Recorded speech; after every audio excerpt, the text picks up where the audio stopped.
Hello guys, welcome back to my channel. मैं हूं नकुल और आज हमारा कैपेसिटर का पार्ट 2 होने वाला है फाइनल लैब सीरीज का। तो अगर तुम इस चैनल पे नए हो तो बता दूं यार कि इस सीरीज में हम जेई मेन की फिजिक्स कर रहे हैं सारे चैप्टर्स। और हम चैप्टर्स को उनके वेटेज के ऑर्डर में कर रहे हैं, थोड़ा बहुत ऊपर नीचे है उस हिसाब से कि कौन सा चैप्टर अगले के लिए प्री रिक्विजिट है या नहीं। और ऑर्डर मैंने तुम्हें ऑलरेडी इंट्रो वीडियो में बता रखा है, तो अगर तुमने इंट्रो वीडियो इस सीरीज की नहीं देखी है तो वो जाके जल्दी से देख लेना। ठीक है।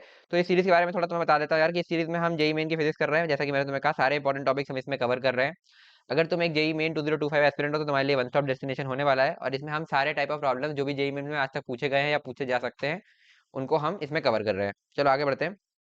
तो देखो यार, ये सीरीज किसके किसके लिए बेनिफिशियल है। तो अगर तुम एक जेई 2025 एस्पिरेंट हो जिसको जेई मेन के लिए रिवीजन करना है, ठीक है, तो तुम्हारे लिए बेनिफिशियल है। ठीक है। उसके अलावा अगर तुम्हें किसी पर्टिकुलर टॉपिक को up to JEE Main level from scratch पढ़ना है तो उसके लिए भी तुम्हारे लिए ये सबसे बढ़िया सीरीज है। और उसके अलावा अगर तुम्हें केवल प्रीवाइक्यूज प्रैक्टिस करने हैं पिछले 5 साल के जेई मेन के, तो वो भी तुम्हारे तुम्हारे लिए तब भी ये परफेक्ट सीरीज है। किसके लिए नहीं है भाई? अगर तुम्हारे जेई मेन में एक अच्छी डिसेंट परसेंटाइल आ चुकी है और अब तुम्हारा फोकस अगले टाइम मतलब एडवांस के लिए होने वाला है, तो तुम्हारे लिए नहीं है। ठीक है। फिर तुम एडवांस पर ध्यान दो, क्योंकि इसमें जेई मेन लेवल तक ही हम कंटेंट को करेंगे। एडवांस लेवल तक इसमें हम नहीं जाएंगे। चलो आगे बढ़ते हैं। तो इस सीरीज के बारे में तो मैं थोड़ा बता दूं यार कि इसमें हम सारे इंपॉर्टेंट चैप्टर्स कर रहे हैं in the order of their weightage. ठीक है। लास्ट 5 ईयर के हम जेई मेन के वीवाईक्यूज कर रहे हैं फ्रॉम 2020 टू 2024। ठीक है। इसके अलावा हम जितने type of problem JEE Main में पूछे गए हैं वो सारे हम क्लास में डिस्कस करते हैं। मतलब हर टाइप का ऑलमोस्ट एक प्रॉब्लम तो तुम्हारा क्लास में डिस्कस हो ही जाता है। बाकी उस टाइप के और प्रॉब्लम्स हैं तो वो तुम्हें होमवर्क दिए जाते हैं। उसके अलावा इसमें मैं तुम्हें कुछ ट्रिक्स बताऊंगा कि कैसे तुम क्वेश्चंस को विद इन 1 मिनट सॉल्व कर सकते हो, ताकि तुम फिजिक्स से थोड़ा सा टाइम बचा करके और उसको मैथ्स में लगा सको, क्योंकि मैथ्स में आजकल देख ही रहे हो अच्छे खासे लेंदी क्वेश्चन आ रहे हैं। तो फिजिक्स केमिस्ट्री से टाइम बचेगा तभी तुम मैथ्स में अच्छा कर पाओगे। ठीक है। और जेई मेन 2025 के अगर तुम एस्पिरेंट हो तो 99 प्लस परसेंटाइल लाने के लिए फिजिक्स में ये तुम्हारे लिए वन स्टॉप डेस्टिनेशन होने वाला है। अच्छा, स्टार्ट करने से पहले एक चीज और बता दूं कि हमने इसमें इस सीरीज को up to JEE Main level क्यों बोला है। देखो ऐसा है कि तुम्हें हर कोई एडवाइस करेगा कि बहुत सारे टॉपिक्स है जो बहुत ही हाई वेटेज है, जैसे तुम्हारा मॉडर्न फिजिक्स हो गया, थर्मोडायनेमिक्स हो गया। ये ऑलरेडी हम इस सीरीज में ऑलरेडी वैसे कवर कर चुके हैं। तो ये सब टॉपिक्स लोग कहेंगे छोड़ के मत जाओ, बट अगर तुम इनको पूरा करोगे ना अप टू एडवांस लेवल तो तुम्हें बहुत ज्यादा टाइम लग जाएगा। बट तुम देखो तो उस पूरे का 20-30% एफर्ट में तुम up to JEE Main level उसको पूरा रेडी कर सकते हो, क्योंकि जेई मेन में कुछ स्पेसिफिक चीजों पर ही क्वेश्चन आते हैं, कुछ एक तरह के ही क्वेश्चन आते हैं, और उतने डेप्थ में चीजें नहीं जाती है जितनी एडवांस में जाती है। तो ये सीरीज पर्टिकुलरली फॉर जेई मैंने, क्योंकि एडवांस में तो लास्ट में 1-2 महीने में वैसे भी तुम जानते हो यार कि कुछ खास अच्छा हो नहीं सकता, केवल तुम रिवीजन अब इस समय पे कर सकते हो। एडवांस की प्रिपरेशन तो लंबी होती है, बट जेई मेन में अभी भी बहुत कुछ हो सकता है। जैसा मैंने तुम्हें कहा, तुम स्क्रैच से पढ़ के चैप्टर को इतना अच्छा कर सकते हो कि तुम जेई मेन के सारे क्वेश्चन उसके कर लोगे। तो ये सीरीज बस उसी के लिए बनाई गई है कि जेई मेन का जो पर्टिकुलरली एस्पिरेंट है इस समय, जो सेकंड अटेम्प्ट को टारगेट कर रहा है, उसके लिए ये सीरीज है। ठीक है। तो यार अगर तुम इस चैनल पे नए हो तो मेरा एक इंट्रोडक्शन, अगर तुम पुराने हो तो तुम्हें पता ही होगा। तो मैं करेंटली एक थर्ड ईयर स्टूडेंट हूँ IIT BHU वाराणसी। ठीक है। और टीचिंग मेरा पैशन है, इसलिए मैं यूट्यूब पे जेई रिलेटेड वीडियोस डालता हूँ। तो चलो बिना कोई टाइम वेस्ट के आगे बढ़ते हैं। तो देखो यार, जैसा कि मैंने तुम्हें बताया, मैंने तुम्हें फर्स्ट वीडियो में ही बता दिया था कि कैपेसिटर 2.5% वेटेज लेता है तुम्हारे जेई मेन के फिजिक्स का। ठीक है। जो अभी तक पिछले 4-5 साल के ट्रेंड को देख के 2.5 से 3% बेसिकली रहता है। पिछले 4-5 साल के ट्रेंड को देख करके ये बोला गया है। 95 क्वेश्चन आए पिछले 5 साल में। बट इस बार थोड़ा सा चेंज देखने को मिला है। पहली बार कैपेसिटर 4% वेटेज के साथ आया है इस जेई मेन के 2025 के फर्स्ट अटेम्प्ट में। 10 क्वेश्चन आए हैं 10 शिफ्ट में, हर शिफ्ट में ऑलमोस्ट एक क्वेश्चन तुम एक्सपेक्ट कर सकते हो। इसलिए अब ये टॉपिक हमारे लिए और ज्यादा इंपॉर्टेंट बन गया है, क्योंकि इसका वेटेज अचानक से बढ़ाया गया है, तुम देख सकते हो। ठीक है। अब इसके टॉपिक्स ये हमने ऑलरेडी बात कर ली थी कि ये टॉपिक्स है, मैंने विद वेटेज तुम्हें यहाँ पे मेंशन कर दिया है। ठीक है, कि कितने क्वेश्चन थे पिछले 5 साल के और कितना वेटेज हो गया उस हिसाब से। तो इसमें से ये हम इंट्रोडक्शन कर चुके हैं, बेसिक डाइलेक्ट्रिक कॉम्बिनेशन, हाँ ठीक है, ये सारा चीजें कनेक्टेड टू बैटरी ये सारा कर चुके हैं। एनर्जी स्टोर्ड, अब हमारा बच क्या रहा है, ये कॉम्बिनेशन वाला पार्ट, कॉम्बिनेशन ऑफ कैपेसिटर। और उसके अलावा सर्किट में कैपेसिटर को जो हम लगाएंगे, तो उसके बाद कैसे प्रॉब्लम सॉल्विंग करते हैं इसमें, कि अगर सर्किट में कैपेसिटर लगा दिया तो किस तरह की प्रॉब्लम्स आती है, उनको कैसे अप्रोच किया जाता है। ठीक है। इसमें भी जैसे मैंने तुम्हें बताया था कि रजिस्टर के साथ वाली जो प्रॉब्लम्स हैं, उसका वो प्रॉब्लम्स तुम्हें इस पीडीएफ में बाद में मिल जाएंगी, बट वो तुम अभी मत करना। एक बार करंट इलेक्ट्रिसिटी पढ़ लो, उसके बाद कर लेना, क्योंकि रजिस्टर अभी तुमने नहीं पढ़ा है तो वो तुम अभी नहीं कर पाओगे। ठीक है। तो वो हम बात करेंगे करंट इलेक्ट्रिसिटी में, जब हम रजिस्टर पढ़ेंगे और रजिस्टर के साथ में कैपेसिटिव सर्किट की बात करेंगे तो वहां पर। तो ये 20% जो तुम्हारा है ये उस समय होगा, बाकी पूरा तुम्हारा आज कंप्लीट हो जाएगा। और केवल कैपेसिटर वाला जो सर्किट है उसके क्वेश्चन तुम कर सकते हो। ठीक है। मैंने अलग से इसी पीडीएफ में नीचे डाल दिए हैं। मैं मेंशन भी कर दूंगा कि कौन से मतलब जब इसका तुम्हें नोट्स मिलेगा ना, तो मैं इसके साथ साथ इन टॉपिक से कौन कौन से क्वेश्चन क्वेश्चन नंबर जैसे 1 से 7 अगर इसमें है तो मैं ऐसे मेंशन कर दूंगा 1 से 7 क्वेश्चन नंबर बेसिक के, फिर 8 से 15 इसके। ठीक है। इस तरीके से मैं मेंशन कर दूंगा, तो तुम इसके वाले पार्ट को अभी छोड़ सकते हो, करंट इलेक्ट्रिसिटी पढ़ने के बाद कर लेना। और मिसलेनियस क्वेश्चन कुछ अलग होते ही हैं भाई, वो मैं डाल देता हूँ, बट वो क्योंकि हम पढ़ नहीं रहे, क्योंकि उनमें मिसलेनियस के लिए काफी टॉपिक्स पढ़ने पड़ेंगे और फायदा नहीं है ना, उससे बहुत कम चांसेस है कि क्वेश्चन आए, तो इस पॉइंट पर वो पढ़ने का फायदा नहीं है। बट क्वेश्चंस मैं पीडीएफ में डाल दूंगा, अगर तुमसे हो जाए, समझ में आ जाए या तुम्हारा मन हो तो देख लेना भाई, ठीक है। तो चलो आगे बढ़ते हैं और हम स्टार्ट करते हैं अपना आज का टॉपिक, जो कि है कॉम्बिनेशन ऑफ कैपेसिटर्स। चलो, तो चलो यार स्टार्ट करते हैं अपना आज का टॉपिक। तो हेड ना सकते हो कॉम्बिनेशन ऑफ कैपेसिटर्स। एक सेकंड यार, थोड़ा सा पेन का साइज बड़ा कर लें। कॉम्बिनेशन ऑफ कैपेसिटर्स, ठीक है। और कॉम्बिनेशन क्या है, सबसे पहले सीरीज कॉम्बिनेशन हम पढ़ेंगे, तो सीरीज कॉम्बिनेशन कर लो हेडिंग, ठीक है। तो तुम्हारा हो गया ये सीरीज कॉम्बिनेशन, फिर आएगा पैरेलल कॉम्बिनेशन, दो ही कॉम्बिनेशन होते हैं, ठीक है। फिर मिक्सिंग तुम अपने आप कर ही सकते हो, ठीक है। Series combination of capacitor. तो सीरीज कॉम्बिनेशन का मतलब क्या हुआ यार, कि किसी सर्किट में तुम्हारे पास अगर इस तरीके से कैपेसिटर लगे हैं, जैसे ये पहला कैपेसिटर आ गया, लेट से C1, फिर एक कैपेसिटर और आ गया C2, फिर आ गया C3, है ना। और ऐसे करते करते तुम चले गए और ये तुम्हारे आ गए ऐसे NH कैपेसिटर, N कैपेसिटर लग गए CN, डन। और लेट से अभी मैं इसको इधर एक स्विच और बैटरी से और कनेक्ट कर देता हूँ, ठीक है। ये हो गया तुम्हारा स्विच, और एक इसमें V0 वोल्टेज की मैं लगा देता हूँ बैटरी, ठीक है, इस तरीके से। तो ये हमारा सर्किट बन गया। इस तरीके के सर्किट को तुम बोलोगे कि सीरीज कॉम्बिनेशन है, कैपेसिटर सीरीज में लगे हैं, मतलब एक के बाद एक अगर एंड टू एंड ऐसे लगे हुए हैं, तो ये है तुम्हारा सीरीज कॉम्बिनेशन, ठीक है। तो इस तरीके से अगर तुम्हारे पास एन कैपेसिटर है सीरीज में, तो इनको हटा के हमारा एम क्या है भाई, कि इनको हटा के हम एक इक्विवेलेंट कैपेसिटर लगा दें यहाँ पर, कि ये सारे एन हट जाएं और इनकी जगह एक कैपेसिटर लग जाए ऐसा, इक्विवेलेंट कैपेसिटर, ठीक है। और बाकी सर्किट तुम्हारा सेम रहे ऐसे ही, है ना, सेम सर्किट। तो बस इसी में इनकी जगह एक कैपेसिटर हम ले आए किसी तरीके से, तो उस कैपेसिटर सी इक्विवेलेंट की वैल्यू क्या होगी, है ना, अगर मैं इन सबको हटा के एक कैपेसिटर लगाना चाह रहा हूँ तो यही अब हम इस बार डिस्कस करने वाले हैं। चलो देखते हैं भाई। तो लेट से मैंने इसको ये इस तरीके का सर्किट था और मैंने इसका स्विच क्लोज किया, तो जैसे ही मैं स्विच क्लोज करूंगा, तुम्हें पता है ये हम लोग डिस्कस कर चुके हैं लास्ट क्लास में, कि इस तरीके से कुछ एक्स टाइप का चार्ज यहाँ से मूव करेगा, एक्स या क्यू बोल लो, चलो क्यू बोल लेता हूँ, क्यू टाइप का चार्ज यहाँ से मूव करेगा और ये पूरे सर्किट में मूव करेगा, ठीक है। इस तरीके से पूरे सर्किट में मूव करेगा, इसका मतलब क्या होगा भाई, कि इस वाले कैपेसिटर की इस प्लेट पर आएगा क्यू का चार्ज और इस प्लेट पर आएगा माइनस क्यू का चार्ज, ऐसे प्लस माइनस। फिर यही क्यू चार्ज आगे बढ़ेगा, तो इस वाले प्लेट पर प्लस माइनस क्यू इस तरीके से आ जाएगा, फिर इस पर भी ऐसे प्लस माइनस क्यू इस तरीके से। हर कैपेसिटर में इस तरीके से क्यू चार्ज अपीयर हो जाएगा, क्योंकि ये क्यू पूरे लाइन में चल रहा है ना, ठीक है। और इस तरीके से हुआ क्या, तुम देख सकते हो कैपेसिटर में इस तरीके से तुम्हें प्लस माइनस क्यू चार्ज देखने को मिल जाएगा, ठीक है। ये हमने ऑलरेडी डिस्कस किया हुआ है। ऐसे करते हैं एनएथ वाले पर भी plus minus Q charge, done. और ये घूम करके इस तरीके से ये चार्ज चल गया, जैसे ही हमने स्विच इसका क्लोज किया उस टाइम पे, ठीक है भाई। तो अब अगर मैं इस टाइम पे बात करूं, लेट से मैं इस पॉइंट को बोलता हूं पॉइंट 1, ठीक है, और इस पॉइंट को मैं बोलता हूं, या चलो पॉइंट ए, ठीक है, पॉइंट ए, और इस पॉइंट को मैं बोलता हूं पॉइंट बी, ठीक है। ये है, ये बी है, ठीक है। तो ए से बी जाने के बाद मेरे पास दो तरीके हैं, या तो मैं ऐसे चला जाऊं इस सर्किट में, या मैं ऐसे चला जाऊं, ठीक। तो लेट से पहले मैं नीचे से चलते हैं, हम यहाँ से इससे चलते हैं, ठीक है। तो हम बोलेंगे वीए, मतलब यहाँ से पोटेंशियल वीए था, फिर यहाँ से वी नॉट का ड्रॉप मिला, तो वीए था जो पोटेंशियल, उसमें वी नॉट का ड्रॉप हुआ और हम यहाँ पहुंच गए, क्योंकि उसके अलावा कुछ है नहीं, केवल एक बैटरी है इस नीचे वाले रास्ते में। तो मैं ऐसे लिख सकता हूँ ना, देखना ध्यान से, कि वीए, फिर यहाँ से तुम्हें वी नॉट का ड्रॉप मिला minus V not is equal to, हम यहाँ पहुंच गए वीबी, ठीक है। ये एक इक्वेशन हमें मिल गई, तो इसको मैं यहाँ से ऐसे बोल सकता हूँ, वीए माइनस वीबी की वैल्यू हो गई वी नॉट के बराबर, ठीक है। ये रखे रहो अपने पास। अब दूसरा तरीका यहाँ से जाने का कैसा था भाई, कि ऐसे चलते हैं भाई, तो ठीक है, ऐसे चलते हैं। तो यहाँ से जब हम चलना चालू करेंगे, सबसे पहले हमें क्या मिलेगा भाई, ये पहला C1 कैपेसिटर।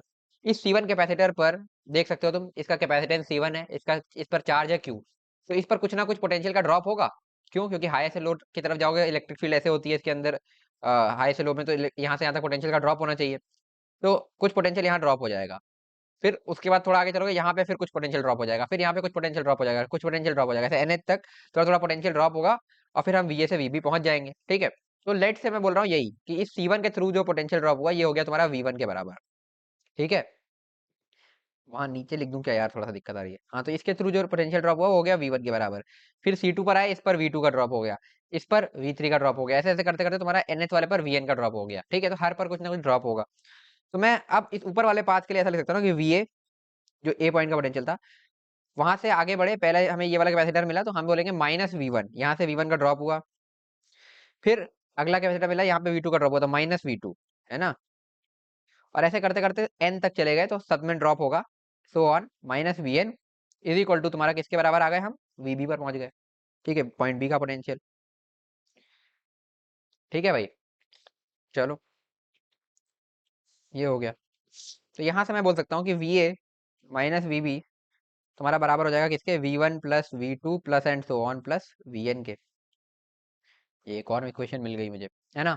ठीक है, जरा इन दोनों को इक्वेट कर दो। इसको मैं इक्वेशन वन पहले मैंने इसको बोल दिया था, चलो इसको हटाओ, इसको बोल दे रहा हूँ जो सर्कल्ड है। ठीक है, ये है इक्वेशन वन, ये है इक्वेशन टू। और इक्वेशन वन और इक्वेशन टू को अगर मैं इक्वेट करता हूँ तो मैं बोल सकता हूँ कि V not is equal to V one plus V two plus and so one plus V N, है ना।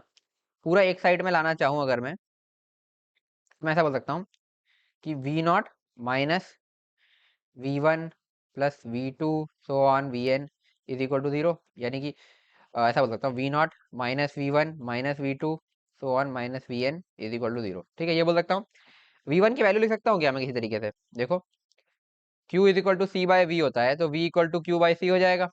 इसको मैं Q बाई सी वन बोल सकता हूँ, और इसको Q बाई सी टू, इसको Q by C three, V three को ऐसे वी एन को Q बाई सी एन। ठीक है, अब यही लिखने जा रहा हूँ। तो मैं यहाँ से लिखूंगा V not minus Q by C one minus Q by C two minus Q by C N is equal to zero. ठीक है, ये चीज समझ में आई। ये बेसिकली क्या लिखा है अगर तुम ध्यान से देखो, V not minus Q by C one minus Q by C two and so on minus Q by C N equal to zero. मतलब अगर मैं जैसे यहाँ पर खड़ा हूँ, इस पॉइंट पर हूँ सर्किट के, जो जो ग्रीन से मार्क किया है, और यहाँ से मैं चलना शुरू करूँ, तो पहले मुझे यहाँ वी नॉट का गेन मिलेगा। ठीक है, फिर माइनस वी वन का ड्रॉप, वी टू का ड्रॉप, वी थ्री का ड्रॉप, यानी कि क्यू बाई सी वन का drop, Q by C two का drop, Q by C three का drop and so on minus Q by C N का drop. और घूम करके मैं वापस यहीं आ जाऊंगा। तो मतलब अगर मैं पूरे लूप में घूम करके वापस उसी जगह पर आ जाऊं, तो क्या पोटेंशियल में कोई चेंज होगा? नहीं। तो ये जो है जीरो रहेगा। तो मतलब जितना पोटेंशियल यहाँ से यहाँ तक में गेन होगा और लॉस होगा, कुल मिला करके वो सब इक्वेट होकर के यहाँ पे जीरो हो जाएगा। मतलब कुछ गेन हुआ यहाँ पर, वो दिख रहा है तुम्हें कि बैटरी से गेन हुआ, फिर यहाँ से लॉस हुआ। तो गेन लॉस होने के बाद जब फाइनल उसी जगह पर आ गए, तो अल्टीमेटली कुछ नहीं हुआ। तो इसी को बोलते हैं किरचॉफ वोल्टेज लॉ या किरचॉफ सेकंड लॉ। अभी मैं किरचॉफ लॉ लिखाऊंगा तो वहां देख लेना। बाकी ये किरचॉफ लॉ ही है कि हम एक लूप में घूम करके आ गए तो कोई पोटेंशियल में चेंज नहीं होगा, उसी पॉइंट पर वापस आ गए ना। तो वही लिखा है, वी नॉट का गेन फिर उसके बाद इन सबका ड्रॉप, तो ये इक्वल टू जीरो। ठीक है भाई, अब इस वी नॉट को क्या लिख सकते हैं, हमें क्या बनाना था, ये सी इक्विवेलेंट टाइप का बनाना था। तो लेट से इसको क्लोज किया, यहाँ से क्यू टाइप का चार्ज चला, है ना, प्लस माइनस क्यू इस पर अपीयर हुआ। तो मैं यहाँ पे बोल सकता हूँ ना कि वी नॉट, सॉरी, अगर मैं इसी पॉइंट से चलूँ, है ना, तो मैं ये बोल सकता हूँ ना V not minus Q by C equivalent equal to zero. समझ में आया? वही किरचॉफ लॉ जो ऊपर किया था, लूप में घूम के आ गए, कुछ नहीं हुआ। तो वी नॉट का गेन हुआ और क्यू बाई सी इक्विवेलेंट का ड्रॉप हुआ, है ना, इक्वल टू जीरो। ये हो गया। तो यहाँ से मैं बोल सकता हूँ V not equal to Q by C equivalent. ठीक है, इसको यहाँ पे पुट कर दो इस वैल्यू में, इस जगह पर। तो लिखोगे Q by C equivalent is equal to, अब ये लेफ्ट, इसको फिर से वापस उधर ले जाना। ये लेफ्ट में बस इसीलिए लाया था ताकि तुम्हें ये दिखा सकूं कि किरचॉफ लॉ कैसे लिखते हैं। Q by C one plus Q by C two plus and so one plus Q by C N. ठीक है, क्यू देखो सब में कॉमन है, कैंसिल आउट कर दो भाई। तो यहाँ से तुम बोल सकते हो one by C equivalent is equal to one by C one plus one by C two plus and so on plus one by C N. तो ये होता है तुम्हारा पैरेलल, सॉरी, सीरीज कॉम्बिनेशन का फॉर्मूला। ठीक है, अब अगर तुम 9th 10th में ऑलरेडी पढ़ चुके हो, या तुम 11th 12th में भी पहले पढ़ चुके हो, तो तुम्हें पता होगा कि सीरीज कॉम्बिनेशन का जो फॉर्मूला होता था, उसमें डायरेक्टली ऐड करते थे रेजिस्टर के केस में। और तुम्हें रेजिस्टर का पैरेलल कॉम्बिनेशन का फॉर्मूला कुछ इस तरीके का दिखेगा, है ना, one by R equal equal to one by R one plus one by R two plus and so on one by R N. 10th में भी होता है मेरे ख्याल से, तुमने देखा होगा। कैपेसिटर में उल्टा होता है। ठीक है, तो ये हो गया तुम्हारा कैपेसिटर का इक्विवेलेंट कैपेसिटेंस का फॉर्मूला फॉर सीरीज कॉम्बिनेशन। अभी तुम देखोगे इसका पैरेलल कॉम्बिनेशन तुम्हारे रजिस्टर के सीरीज कॉम्बिनेशन जैसा होगा। ठीक है, ये हो गया। इसको हम सिग्मा नोटेशन में भी लिख सकते हैं। सिग्मा नोटेशन में कैसे लिखेंगे, sigma one by C I, I equal to one से एन तक। सिग्मा नोटेशन से यार तुम भाग नहीं सकते। अगर आईआईटी में जाओगे, तुम इंजीनियरिंग करोगे आगे, तो ये तुम्हें हर जगह मिलेगी, हर कोर्स में। इससे भाग नहीं सकते, तो ये तो तुम्हें पता होनी चाहिए। मैं भी पहले अपने टाइम पे बहुत भागता था, मेरे को बिल्कुल पसंद नहीं थी ये, बट करना पड़ेगा। ठीक है, तो ये हो गया तुम्हारा सिग्मा नोटेशन। ठीक है, इसके अलावा एक और नोटेशन होता है one by C equivalent equal to one by DC. अगर डीसी ऐसे डिफरेंशियल कैपेसिटर्स का इंटीग्रेशन कर दो इस तरीके से, तो ये हो गया वन बाई डीसी। ये भी एक तरीका होता है। ये कहाँ यूज करते हैं अभी समझाता हूँ। ठीक है, देखो, ये अभी हम बात कर रहे थे सीरीज कॉम्बिनेशन की। लेट से ये हमारा इस तरीके का एक पैरेलल प्लेट कैपेसिटर है। ठीक है, जो मैंने तुम्हें कल लास्ट क्लास में बताया भी था, है ना। और इसमें हमने ऐसे स्लैब इंसर्ट किए, ये पहला स्लैब है। ठीक है, इसका थिकनेस है T1, है ना, और इसका डायरेक्ट्रिक कांस्टेंट है K1, ठीक है। फिर एक और स्लैब है, अरे यार थोड़ा सा ड्राइंग पे मत जाना यार, है ना, कि जल्दी जल्दी में बना रहा हूँ, ठीक है। इसका थिकनेस है T2, भावनाओं को समझो, ड्राइंग को नहीं, ठीक है, K2। ऐसे सो ऑन करके तुम ढेर सारे इसमें कैपेसिटेंस बना सकते हो, ठीक है। ये हो गया, ये तो एक तरीका है, ठीक है। और एक और तरीका है, ठीक है। इसमें तो तुम खैर डायरेक्ट फार्मूला भी लगा सकते हो, कि जैसे इसका तुम लिखोगे epsilon not A by T1, है ना, इसका लिखोगे epsilon not A by T2, ऐसे सो ऑन सबका लिख लोगे। और उसके बाद तुम ऐसे कर सकते हो कि 1/c equivalent is equal to ये वाला 1/c1 T1 by epsilon not a plus T2 by epsilon not A, है ना, इस तरीके से लिख सकते हो, ठीक है। ये तो एक तरीका है। बट अगर इसमें एक और लेवल ऊपर जाना हो, है ना, कैसे, इस तरीके से, है ना, तो मैं इस तरीके से कुछ बोल दे कि जो डाइलेक्ट्रिक कांस्टेंट है, इसमें एक डाइलेक्ट्रिक भरा है पूरे में, है ना, बट के is a function of x है ना, मतलब समझे कि यहाँ से अगर इसको मैं ओरिजिन बोलता हूँ इस पॉइंट को, और यहाँ से इस डायरेक्शन को एक्स बोलता हूँ, तो हर एक्स पर डिफरेंट है, मतलब यहाँ से एक्स इक्वल टू कुछ पर गए तो कुछ है ना, इस तरीके से। और उसके बाद हर एक्स के साथ ये वेरी कर रहा है ना, कुछ भी हो सकता है, के इक्वल टू इस तरीके का, के नॉट एक्स स्क्वायर ऐसा हो सकता है, के not x cube plus one ऐसा हो सकता है, कुछ भी हो सकता है, ठीक है।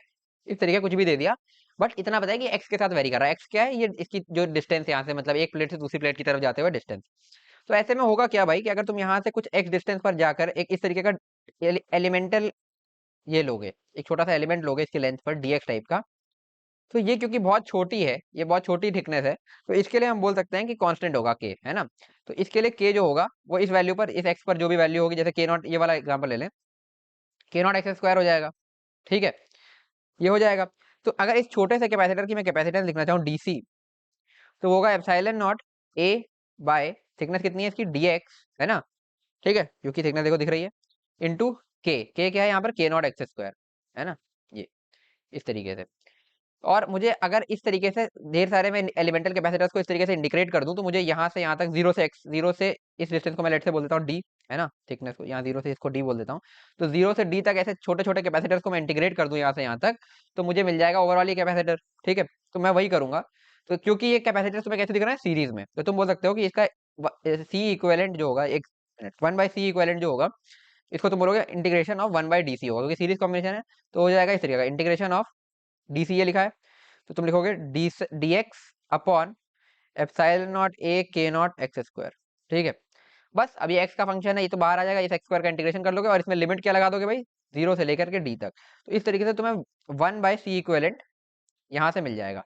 और देख रहा हूँ ना, ये 1/dc कैसे कभी कभी से देखने में अभी अजीब लगता है कि ये क्या लिख दिया यार 1/dc। तो देखो डीसी में हमेशा डीएक्स डिनोमिनेटर में आएगा, और जैसे 1/dc को इंटीग्रेट करोगे तो डीएक्स न्यूमरेटर में आ जाएगा। तो ये एक स्टैंडर्ड टाइप का इंटीग्रेशन बन गया। अब इस इंटीग्रेशन को तुम जैसे सॉल्व कर लोगे, तो तुम्हें इस टाइप के कैपेसिटर जिसका के जो है एक्स के साथ वेरी कर रहा है, इसी कैपेसिटेंस मिल जाएगी, ठीक है। तो इसलिए ये वाला फॉर्मूला काम आता है और ये बताया जाता है। चलो भाई आगे बढ़ते हैं। अच्छा एक चीज और इसमें याद रखते हैं लोग, ठीक है, वैसे तुमने शायद रजिस्टर के टाइम पे की होगी पैरेलल कॉम्बिनेशन में। अगर दो रेजिस्टर्स पैरेलल में होते थे तो उनका फॉर्मूला एक होता था R1 R2 upon R1 plus R2, वो लोग याद रखते थे। ऐसे कैपेसिटेंस में अगर दो कैपेसिटर है इस तरीके का, एक C1 एक C2, ये दोनों सीरीज कॉम्बिनेशन में है, ठीक है, लेट से वही कॉन्फ़िगरेशन बना लेता हूँ, है ना, इस तरीके का V नॉट बैटरी, ठीक है, इस तरीके का। जैसे स्विच क्लोज करूंगा चार्ज मूव करेगा, है ना, plus minus Q, Q charge move करा है। इस तरीके से सर्किट सॉल्व करते हैं, ये हम बात कर चुके हैं ऑलरेडी, ठीक है। चलो ठीक है, चार्ज क्यू क्यू मूव किया है क्योंकि जो है पोटेंशियल डिफरेंस क्रिएट हुआ ना इनके अक्रॉस। अब क्या इन दोनों के अक्रॉस सेम पोटेंशियल डिफरेंस होगा, नहीं, क्योंकि वो दिख रहा है ना, इसका Q/C1 होगा, इसका Q/C2 होगा। अगर ये पैरेलल कॉम्बिनेशन होता तब सेम होता, ये सीरीज कॉम्बिनेशन है इसलिए।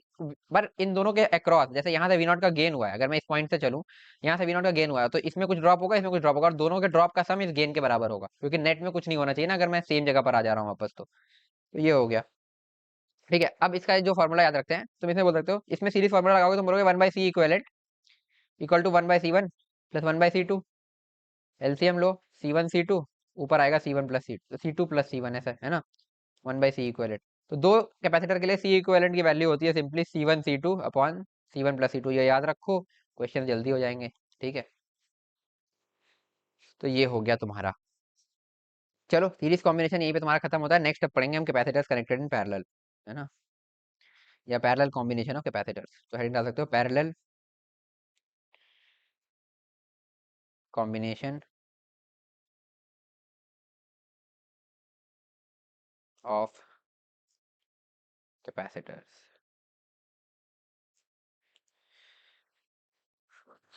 पैरेलल कॉम्बिनेशन कैसा होता है भाई? ये है तुम्हारा पहला कैपेसिटर C1, ठीक है, C2।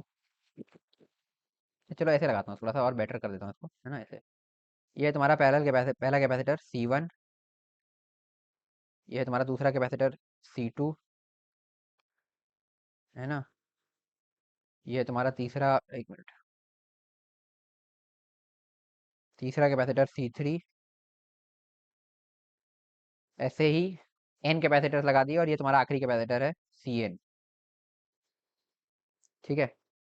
और ये इस तरीके से जोड़ दिए हैं। और इसके नीचे अब मैं एक बैटरी लगाने जा रहा हूँ V0 की। पिछली बारे में क्या खास था भाई? ये जो सीरीज कॉम्बिनेशन था, इसमें ये सारे एंड टू एंड लगे थे।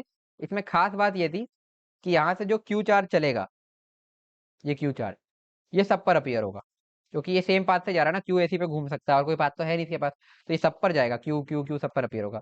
बट यहाँ पर ऐसा नहीं है। यहाँ पर क्या होगा भाई? यहाँ पे से अगर यहाँ से क्यू चार्ज चलेगा, जैसे ही स्विच क्लोज करेंगे, स्विच बनाना भूल गया मैं, एक मिनट।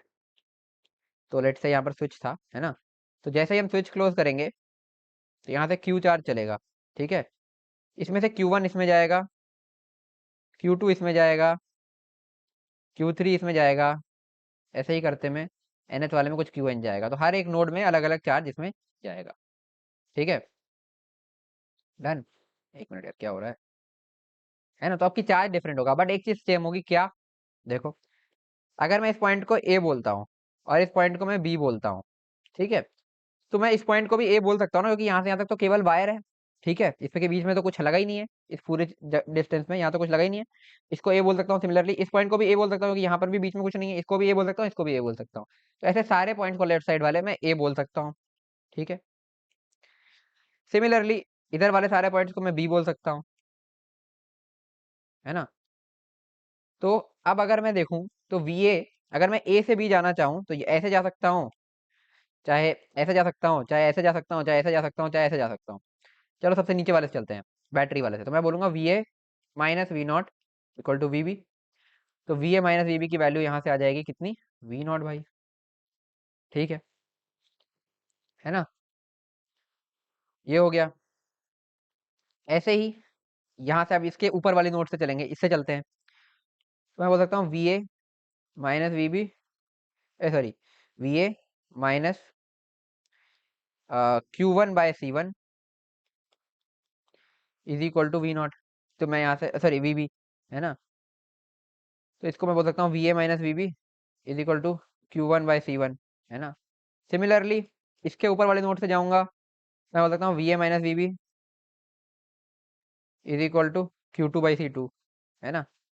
ऐसे हर के लिए लिख सकता हूँ। तो मैं एक चीज बोल सकता हूँ कि VA माइनस VB जो है तुम्हारा, वो बराबर होगा V0 के, और वही बराबर होगा Q1/C1, ठीक है, is equal to Q2/C2 is equal to Q3/C3 and so on, ठीक है। चलो, ये चीज मेरे ख्याल से तुम्हें समझ में आ गई होगी, ठीक है। Qn/Cn। अब एक चीज समझना कि ये जो Q चार्ज यहाँ से निकला है, यही तो स्प्लिट हो करके अलग अलग नोड्स में गया है, Q1, Q2, Q3, Q4, ऐसे, और Nth में। तो यहाँ से Qn आएगा, यहाँ से Q3 आएगा, यहाँ से Q2 आएगा, यहाँ से Q1 आएगा, और ये सारे आकर के वापस मिलेंगे। जैसे नल से पानी निकलता है ना, कि यहाँ से लेट से 10 लीटर पानी निकला, 1 लीटर इसमें चला गया, 1 लीटर इसमें चला गया, 1 लीटर इसमें चला गया, 1 लीटर इसमें चला गया, लेकिन उसके बाद घूम करके आया, तो फिर यहाँ से ये एक वापस आया, ये एक वापस आया, ये एक वापस आया, ये एक वापस आया, और यहाँ पे पूरा 10 तो में फिर से मिल गया। तो वही 10 लीटर तो इसमें सेपरेट आउट हुआ है, मतलब और कहीं इधर उधर तो पानी चार्ज लीकेज तो हो नहीं रहा है। तो हम ऐसा बोल सकते हैं ना कि ये जो क्यू है, ये, अगर मैं इसी का कुछ पार्ट ऐसा एज Q1 इधर गया, कुछ पार्ट इधर गया एज Q2, एज कुछ पार्ट ऐसा गया एज Q3, और ऐसे एन पार्ट तक गया, और बस यही एन पार्ट में गया, तो मैं ये चीज बोल सकता हूँ ना कि Q जो है हमारा, वो simply Q1 plus Q2 plus Q3 plus and so on plus Qn के बराबर हो जाएगा, ठीक है। यही होता है तुम्हारा किरचॉफ फर्स्ट लॉ या किरचॉफ करंट लॉ, KCL, है ना। कि हर एक नोड पर जितना चार्ज जा रहा है, चार्ज हमेशा कंजर्व रहेगा। कहने का मतलब, अगर ये क्यू चार्ज यहाँ इस नोड पे अगर मैं बात करूँ, तो अगर इधर से Q आ रहा है ना, और इधर से इधर Q1 जा रहा है और इधर Q2 plus Q3 plus Q4 S1 जितनी भी ये सारी नोट्स का है Qn तक का जा रहा है, तो इन दोनों का सम ये आने वाले सम के बराबर, incoming is equal to outgoing. तो इनकमिंग है Q और आउटगोइंग क्या है Q1, और इधर वाले में है Q2 plus Q3 plus Q4 ऐसा, ठीक है। तो यही है किरचॉफ सेकंड लॉ होता है ये, ठीक है। Sorry, Kirchhoff first law, Kirchhoff current law इसको बोलते हैं। तो ये हो गया, है ना।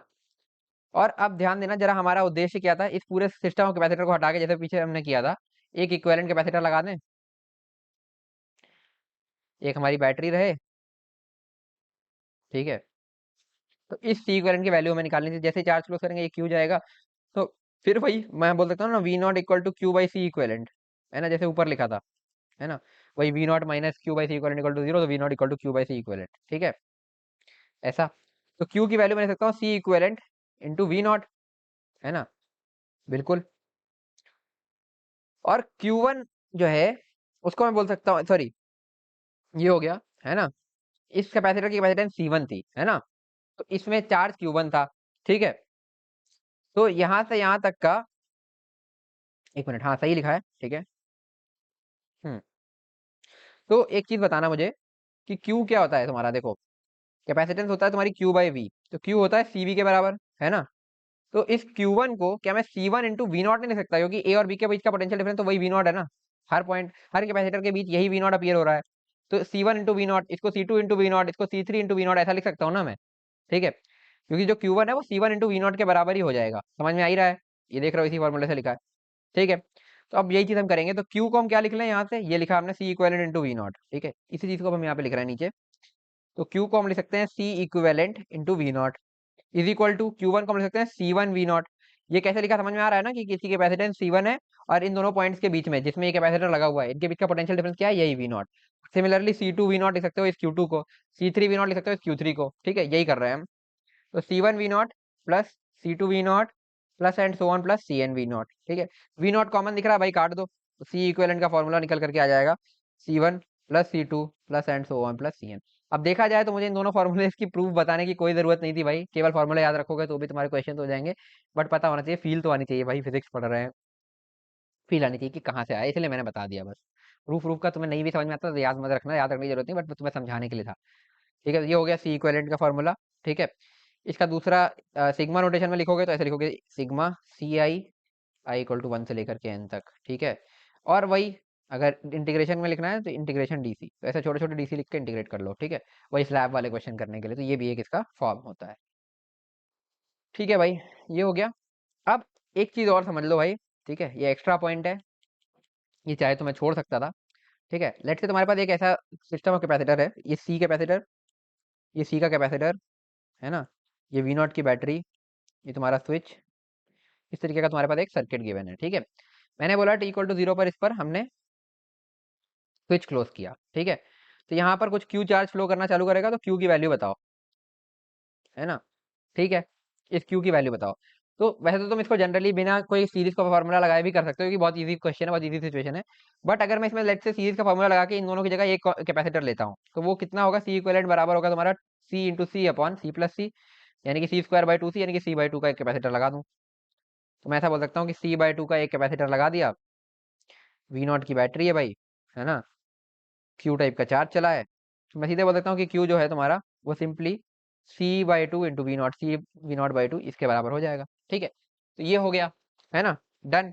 अब जरा इसको नॉर्मली वैसे सॉल्व करके देखो, कि यहाँ से जो है प्लस माइनस क्यू अपीयर होगा, प्लस माइनस क्यू अपीयर होगा, तो मैं बोल सकते हो वी नॉट, अगर मैं यहाँ से घूमना चालू करता हूँ और पूरे लूप में घूमता हूँ, मैं बोलूंगा यहाँ से वी नॉट का पहले गेन हुआ, फिर माइनस क्यू बाई सी हुआ, फिर यहाँ पे भी माइनस क्यू बाई सी हुआ, तो minus Q by C equal to zero, तो यहाँ से बोलूंगा we not equal to Q/2Q/C, तो Q की वैल्यू हो जाएगी C/V0/2। तो ऐसे भी यही आया और सीरीज कॉम्बिनेशन लगा के भी यही आया, ठीक।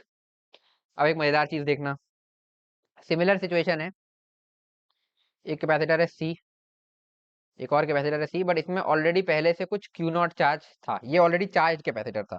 ये चार्ज कैसे था उस पर अभी तुम्हें नहीं जाना है, ठीक है। अभी क्वेश्चन देखोगे समझ में आएगा कि चार्ज कैसे था। वो ऐसा करते हैं बेसिकली, एक चार्ज करते हैं फिर स्विच को कुछ ओपन क्लोज करते हैं, तो एक चार्ज एक अनचार्ज कैपेसिटर बन जाता है, ठीक है। अगर इस तरीके की सिचुएशन बन गई तो क्या करोगे, ये है वी नॉट की बैटरी, ये है स्विच, ठीक है।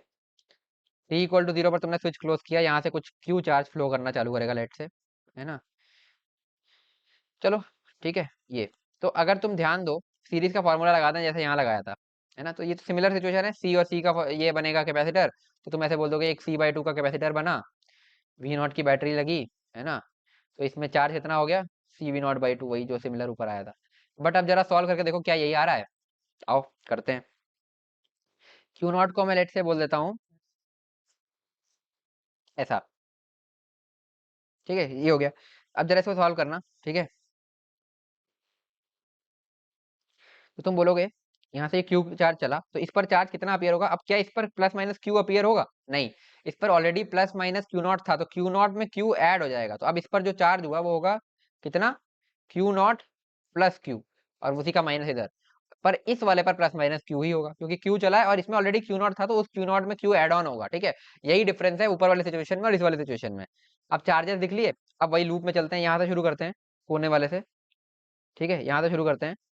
ऐसे घूमेंगे तो हम बोलेंगे V0 माइनस पहले वाले पे चार्ज है कितना, Q0 plus Q by two, sorry Q0 plus Q by C minus Q by C. यहाँ से Q0 प्लस क्यू बाय सी का ड्रॉप हुआ, यहाँ से क्यू बाय सी का ड्रॉप हुआ, ठीक है, इज इक्वल टू 0। तो यहाँ से मैं बोलूंगा V0 equal to Q0 plus Q by C plus Q by C, यानी कि सी एलसीएम ले लिया तो मैं बोलूंगा 2Q प्लस Q0, है ना, V0 के बराबर हो जाएगा। तो 2Q की वैल्यू आएगी तुम्हारी CV0 माइनस Q0, यहीं से लिखा है। तो Q की वैल्यू आ जाएगी तुम्हारी CV0 माइनस Q0 अपॉन, तो क्या ये CV0/2 की बराबर आई, नहीं, CV0 माइनस Q0/2 के बराबर आई, यानी कि इससे तो कम ही आई, ठीक है। तो डिफरेंट आ गई, तो यहाँ पर क्या हम डायरेक्टली सीरीज का फॉर्मूला लगा सकते थे, नहीं। तो ध्यान ये देने वाली बात थी यहाँ पर कि अगर एक भी कैपेसिटर पहले से चार्ज है ना, तो हम सीरीज का फॉर्मूला डायरेक्टली यूज नहीं कर सकते अपनी कैलकुलेशन के लिए, फिर हमें इसी तरीके से जाना पड़ेगा चार्ज मूव करा के, ठीक है। बट अगर ये चार्ज नहीं होता तो तुम ये भी कर सकते थे कि सीरीज फॉर्मूला लगा लेते, वो भी तुम्हारा सिमिलर ही रहता रिजल्ट, ठीक है। तो ये एक पॉइंट है याद रखने वाला, ठीक है। इनिशियली चार्ज है, इनिशियली अनचार्ज है, ये चीज तुम्हें ध्यान देनी पड़ेगी। चलो भाई, आई थिंक समझ में आ गया होगा, ठीक है। अब इसके बाद हम इसके क्वेश्चंस पर आते हैं, कॉम्बिनेशन के, कि किस तरीके के क्वेश्चन इसमें आते हैं। तो चलो यार आगे बढ़ते हैं, कुछ क्वेश्चंस कर लेते हैं कॉम्बिनेशन के ऊपर, ठीक है। तो क्वेश्चन नंबर 23 से हम स्टार्ट करेंगे। तो पहला क्वेश्चन है तुम्हारा आज का, a capacitor is made of a flat plate of area A, ठीक है, and a second plate having a stair like structure, जो ऊपर दिया हुआ है, जिसके ये तीनों का area A/3 A/3 A/3 given है, and the height is D, ये डी है, ये डी है, ये डी है, ठीक है, बिल्कुल सही से दिख रहा है। तो ये इस तरीके से तुम्हारा पूरा अरेंजमेंट है, इसका कैपेसिटेंस बताना है, ठीक है। तो तुम अगर ध्यान से देखो कि अगर मैं इतने को एक कैपेसिटर कंसीडर कर लूं, है ना, फिर इतने को एक कैपेसिटर कंसीडर कर लूं, और फिर इतने को एक कैपेसिटर कंसीडर कर लूं, तो ये तीनों, अगर इस प्लेट को मैं प्लेट ए बोल रहा हूँ और इस प्लेट को मैं प्लेट बी बोल रहा हूँ स्टेयर वाली को, तो ए और बी के बीच में ये तीन कैपेसिटर लगे हुए हैं तुम्हारे, ठीक है। कैपेसिटर जो पिंक से बनाया, फिर व्हाइट से बनाया, फिर ऑरेंज से बनाया। पिंक वाले की कैपेसिटेंस दिखते हैं भाई एप्सिलॉन नॉट, और ये एरिया कितना भाई A/3 दिख रहा है, A/3, है ना, अपॉन डी, ठीक है भाई।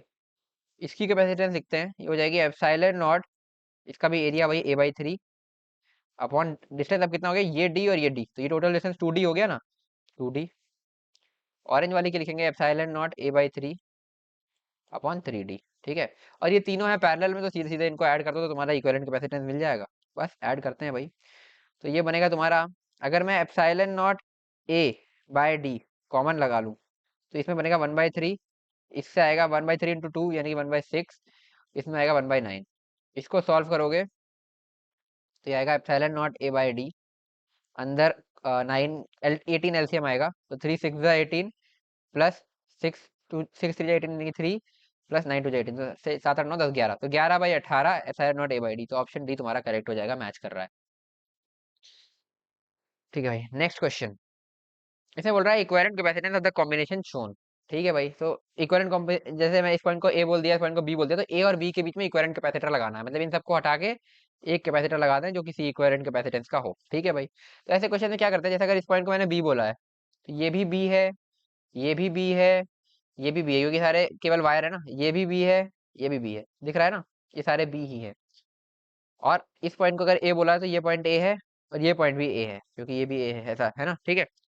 तो अब ध्यान से देखो, तो ये कैपेसिटर तो खत्म ही हो गया क्योंकि ये बी और बी के बीच में ही लगे हुए हैं भाई, इसका कोई वैल्यू नहीं है। तो अब कुल मिला के सिचुएशन इतनी बची कि ए और बी के बीच में एक सी का कैपेसिटर, एक सी का capacitor.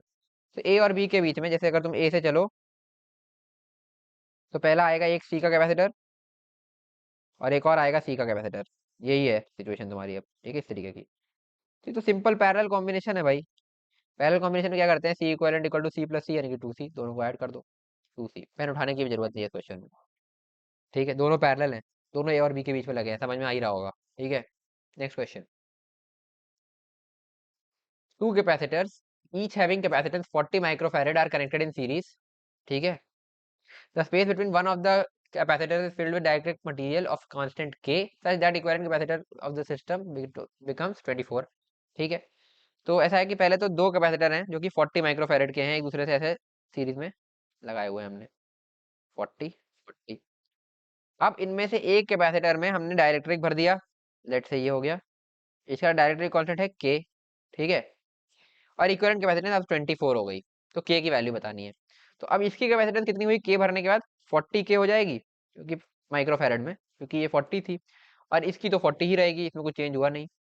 Equivalent capacitance series combination में कैसे लिखते हैं भाई, दो का लिखा होगा तो C1 C2 में हमने बताया था अभी, C1 C2 upon C1 plus C2 करते हैं, करके देखो। तो 40 के इंटू 40 अपॉन 40 के plus 40 is equal to, C equal कितना है, 24 के बराबर है। ठीक है, चलो ठीक है। अब इसमें कुछ कट रहा है तो काटो भाई। तो 4 10 जा 40, 4 6 जा 24, 2 3 जा 6, 2 5 जा 10। ठीक है, ये सामने सामने काट सकते हैं हम। तो यहाँ से मैं बोल सकता हूँ 40 के इंटू 5 यानी कि 5 हो जाए 200 के, इज इक्वल टू, इसको उधर ले जाएंगे, 3 4 जा 120 के प्लस 120। ठीक है, तो यहाँ से 120 के को इधर ले गए तो हम बोलेंगे 80 के इज इक्वल टू 120।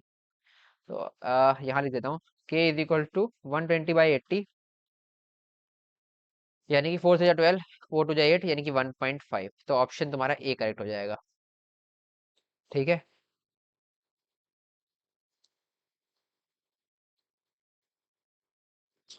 आगे बढ़ते हैं।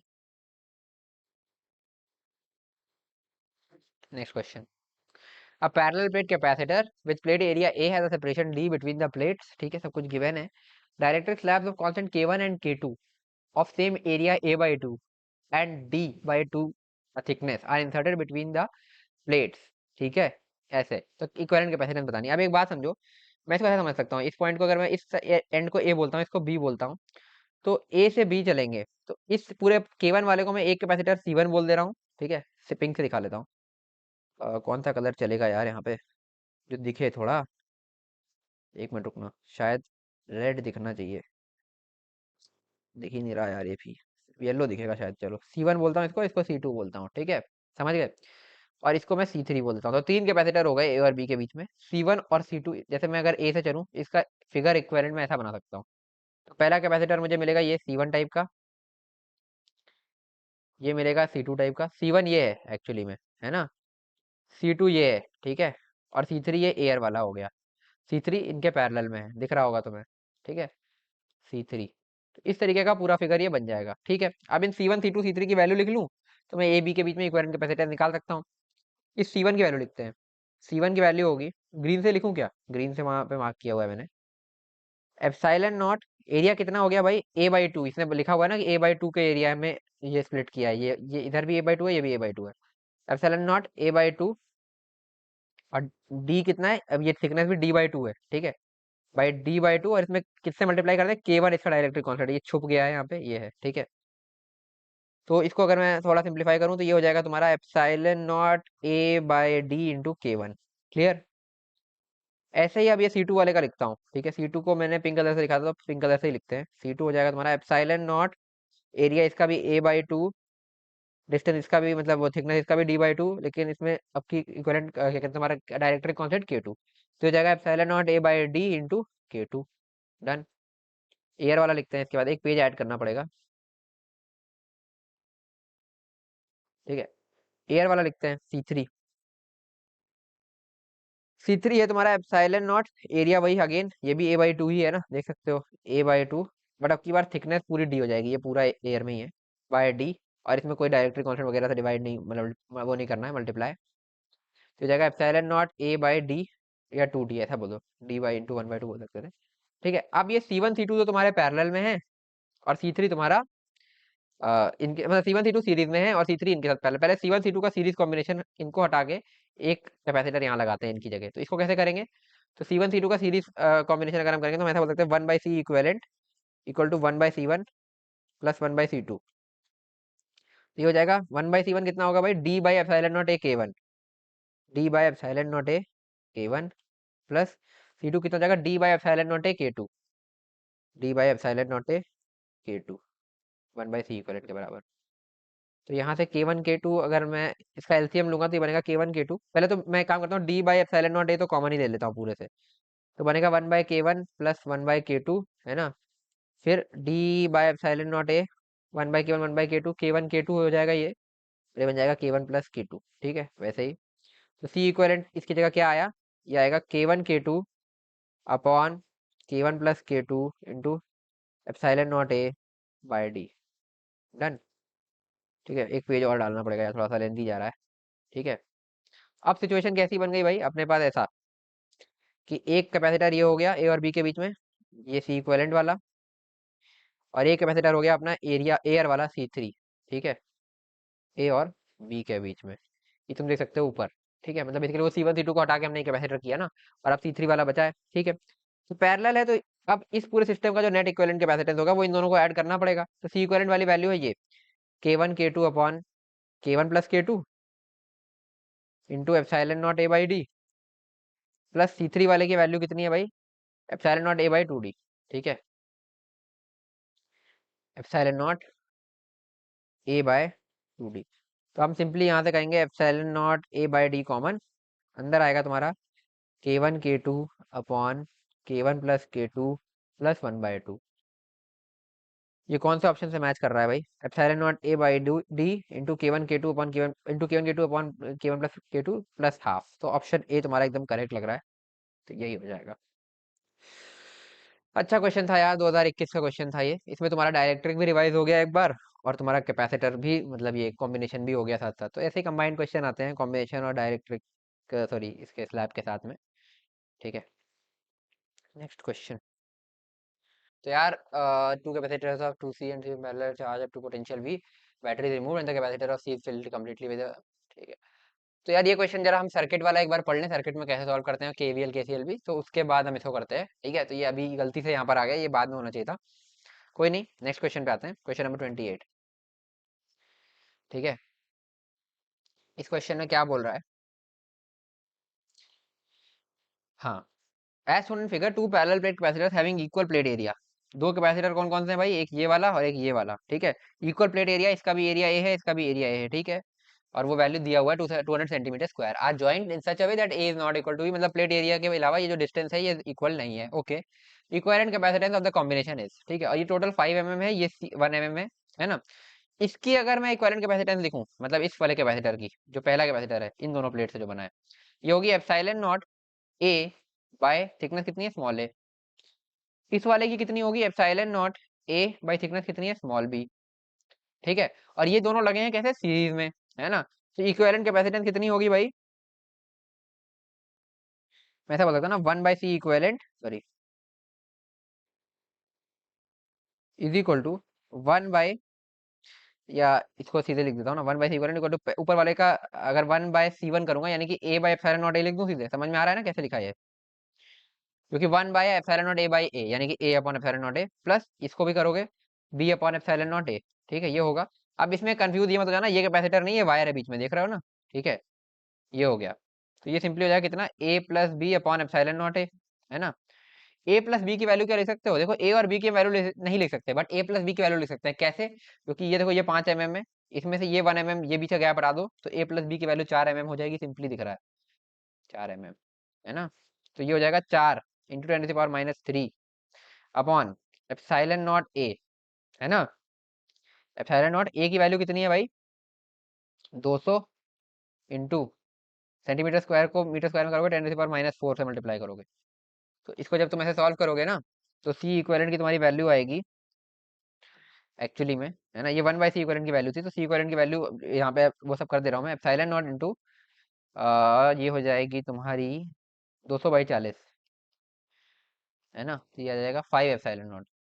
इक्विवेलेंट कैपेसिटेंस आएगी 5 एप्सिलॉन नॉट। तो यहाँ पे बोल रहा है equivalent capacitance of combination x epsilon not, x की वैल्यू, तो एक्स की वैल्यू 5 हो जाएगी, सीधे सीधे दिख रहा है आंसर। ओके, चलो भाई, ठीक है। एक क्वेश्चन और करते हैं, इसके बाद सिमिलर टाइप के ही हैं, तो मैं तुम्हें होमवर्क दे दूंगा इसके बाद सारे। ठीक है, तो ये क्वेश्चन देख लो। इस तरह का क्वेश्चन भी आता है कभी कभी, ये 2022 का है। ठीक है, ऐसे एरोडोम में भी क्वेश्चन हैं। ठीक है, और देखते हैं। तो इसका इक्विवेलेंट कैपेसिटेंस निकालने को बोल रहा है। अब ये देख के बच्चे जनरली डर जाते हैं कि ये क्या है भैया। तो अब देखो समझ में आएगा तुम्हें, बहुत आसान है ये। अगर इस पॉइंट को ए बोल रहे हैं तो इस पॉइंट को भी ए बोल सकता हूँ, और क्योंकि ये देखो ये यहाँ से पूरा वायर जा रहा है तो इस पॉइंट को भी ए बोल सकता हूँ, क्योंकि देखो यहाँ से यहाँ तक ये पूरा वायर ही है ना। तो ऐसे वायर्स को तो हम मतलब जब तक वायर चला तक हम पॉइंट सेम ही मानते हैं। ऑलरेडी हम यही फॉलो करते आ रहे हैं शुरू से, यही है ही है। तो ये यहाँ से यहाँ तक ए, ये भी ए हो गया। ठीक है, डन। सिमिलरली चलो ये पॉइंट तो बी है, और इस पॉइंट को मैंने कुछ नाम दे दिया सी। ठीक है, अगर ये सी है तो ये वाला पॉइंट भी सी होगा। क्यों? क्योंकि देखो वायर, और फिर ऐसे ही वायर से चला जाओ तो ये पॉइंट भी सी होगा। ठीक है, तो अब तुम ध्यान से देखो, ए और सी के बीच में ये कैपेसिटर है, ये कैपेसिटर है, ये कैपेसिटर है। ठीक है, और इन दोनों कैपेसिटर का तो कोई मीनिंग ही नहीं रहेगा, क्योंकि दोनों सी और सी के बीच में है भाई। जैसे ऊपर वाले क्वेश्चन में था ना, बी और बी के बीच में था, तो वो तो कोई मतलब ही नहीं रह गया। तो कुल मिलाकर के ए और सी के बीच में 3 कैपेसिटर है। अगर मैं ए से चालू करूँ, इसे इक्विवेलेंट फिगर बनाऊं, तो ऐसे बनेगा। 8 माइक्रोफैरेड का, फिर एक और 8 माइक्रोफैरेड का, एक और 8 माइक्रोफैरेड का। ये तीनों पैरेलल में ना, तीनों ए और सी के बीच में है। ठीक है, और फिर सी से बी में बस एक ये और है 8 माइक्रोफैरेड का, और ये तीनों 8 8 8 है ही हैं। ठीक है, तो अब इसका इक्विवेलेंट कैपेसिटेंस बताना है भाई। तो एक बात बताओ, ये तीनों पैरेलल हैं, इन तीनों की जगह अगर मैं एक कैपेसिटर लगाऊं तो उसकी कैपेसिटेंस कितनी होगी? पैरेलल में सीधे सीधे ऐड कर देते हैं, 24 हो जाएगी। ए से चले 24, सी, फिर एक बी, ये 8 का और आया, और हम पहुंच गए बी पर। तो अब ए से बी के बीच में दो कैपेसिटर बचे, एक 24 का, एक 8 का, और इन दोनों को लगाना है सीरीज में। तो कितना हो जाएगा सी इक्विवेलेंट? सीरीज में क्या होता है? 24 इंटू 8 अपॉन 24 प्लस 8 यानी कि 32। 8 4 32, 4 6 24, C equivalent equal to 6 micro. Answer हो जाएगा तुम्हारा 6। सिंपल। समझ में आया? इतना सिंपल होता है ये क्वेश्चन, और इसको देख के बच्चे जनरली डर जाते हैं, इतने सारे वायर लगा दिए। बस ये पकड़ना होता है कि कौन से पॉइंट सेम सेम है। ठीक है, और फिर उसके बाद इस तरीके से एक इक्विवेलेंट फिगर बनाओ और उसको सॉल्व कर लो। चलो भाई, है ना? चलो, अब ये सारे सिमिलर टाइप के ही क्वेश्चंस हैं, ये सब हैं तुम्हारे होमवर्क। ठीक है, कहाँ तक?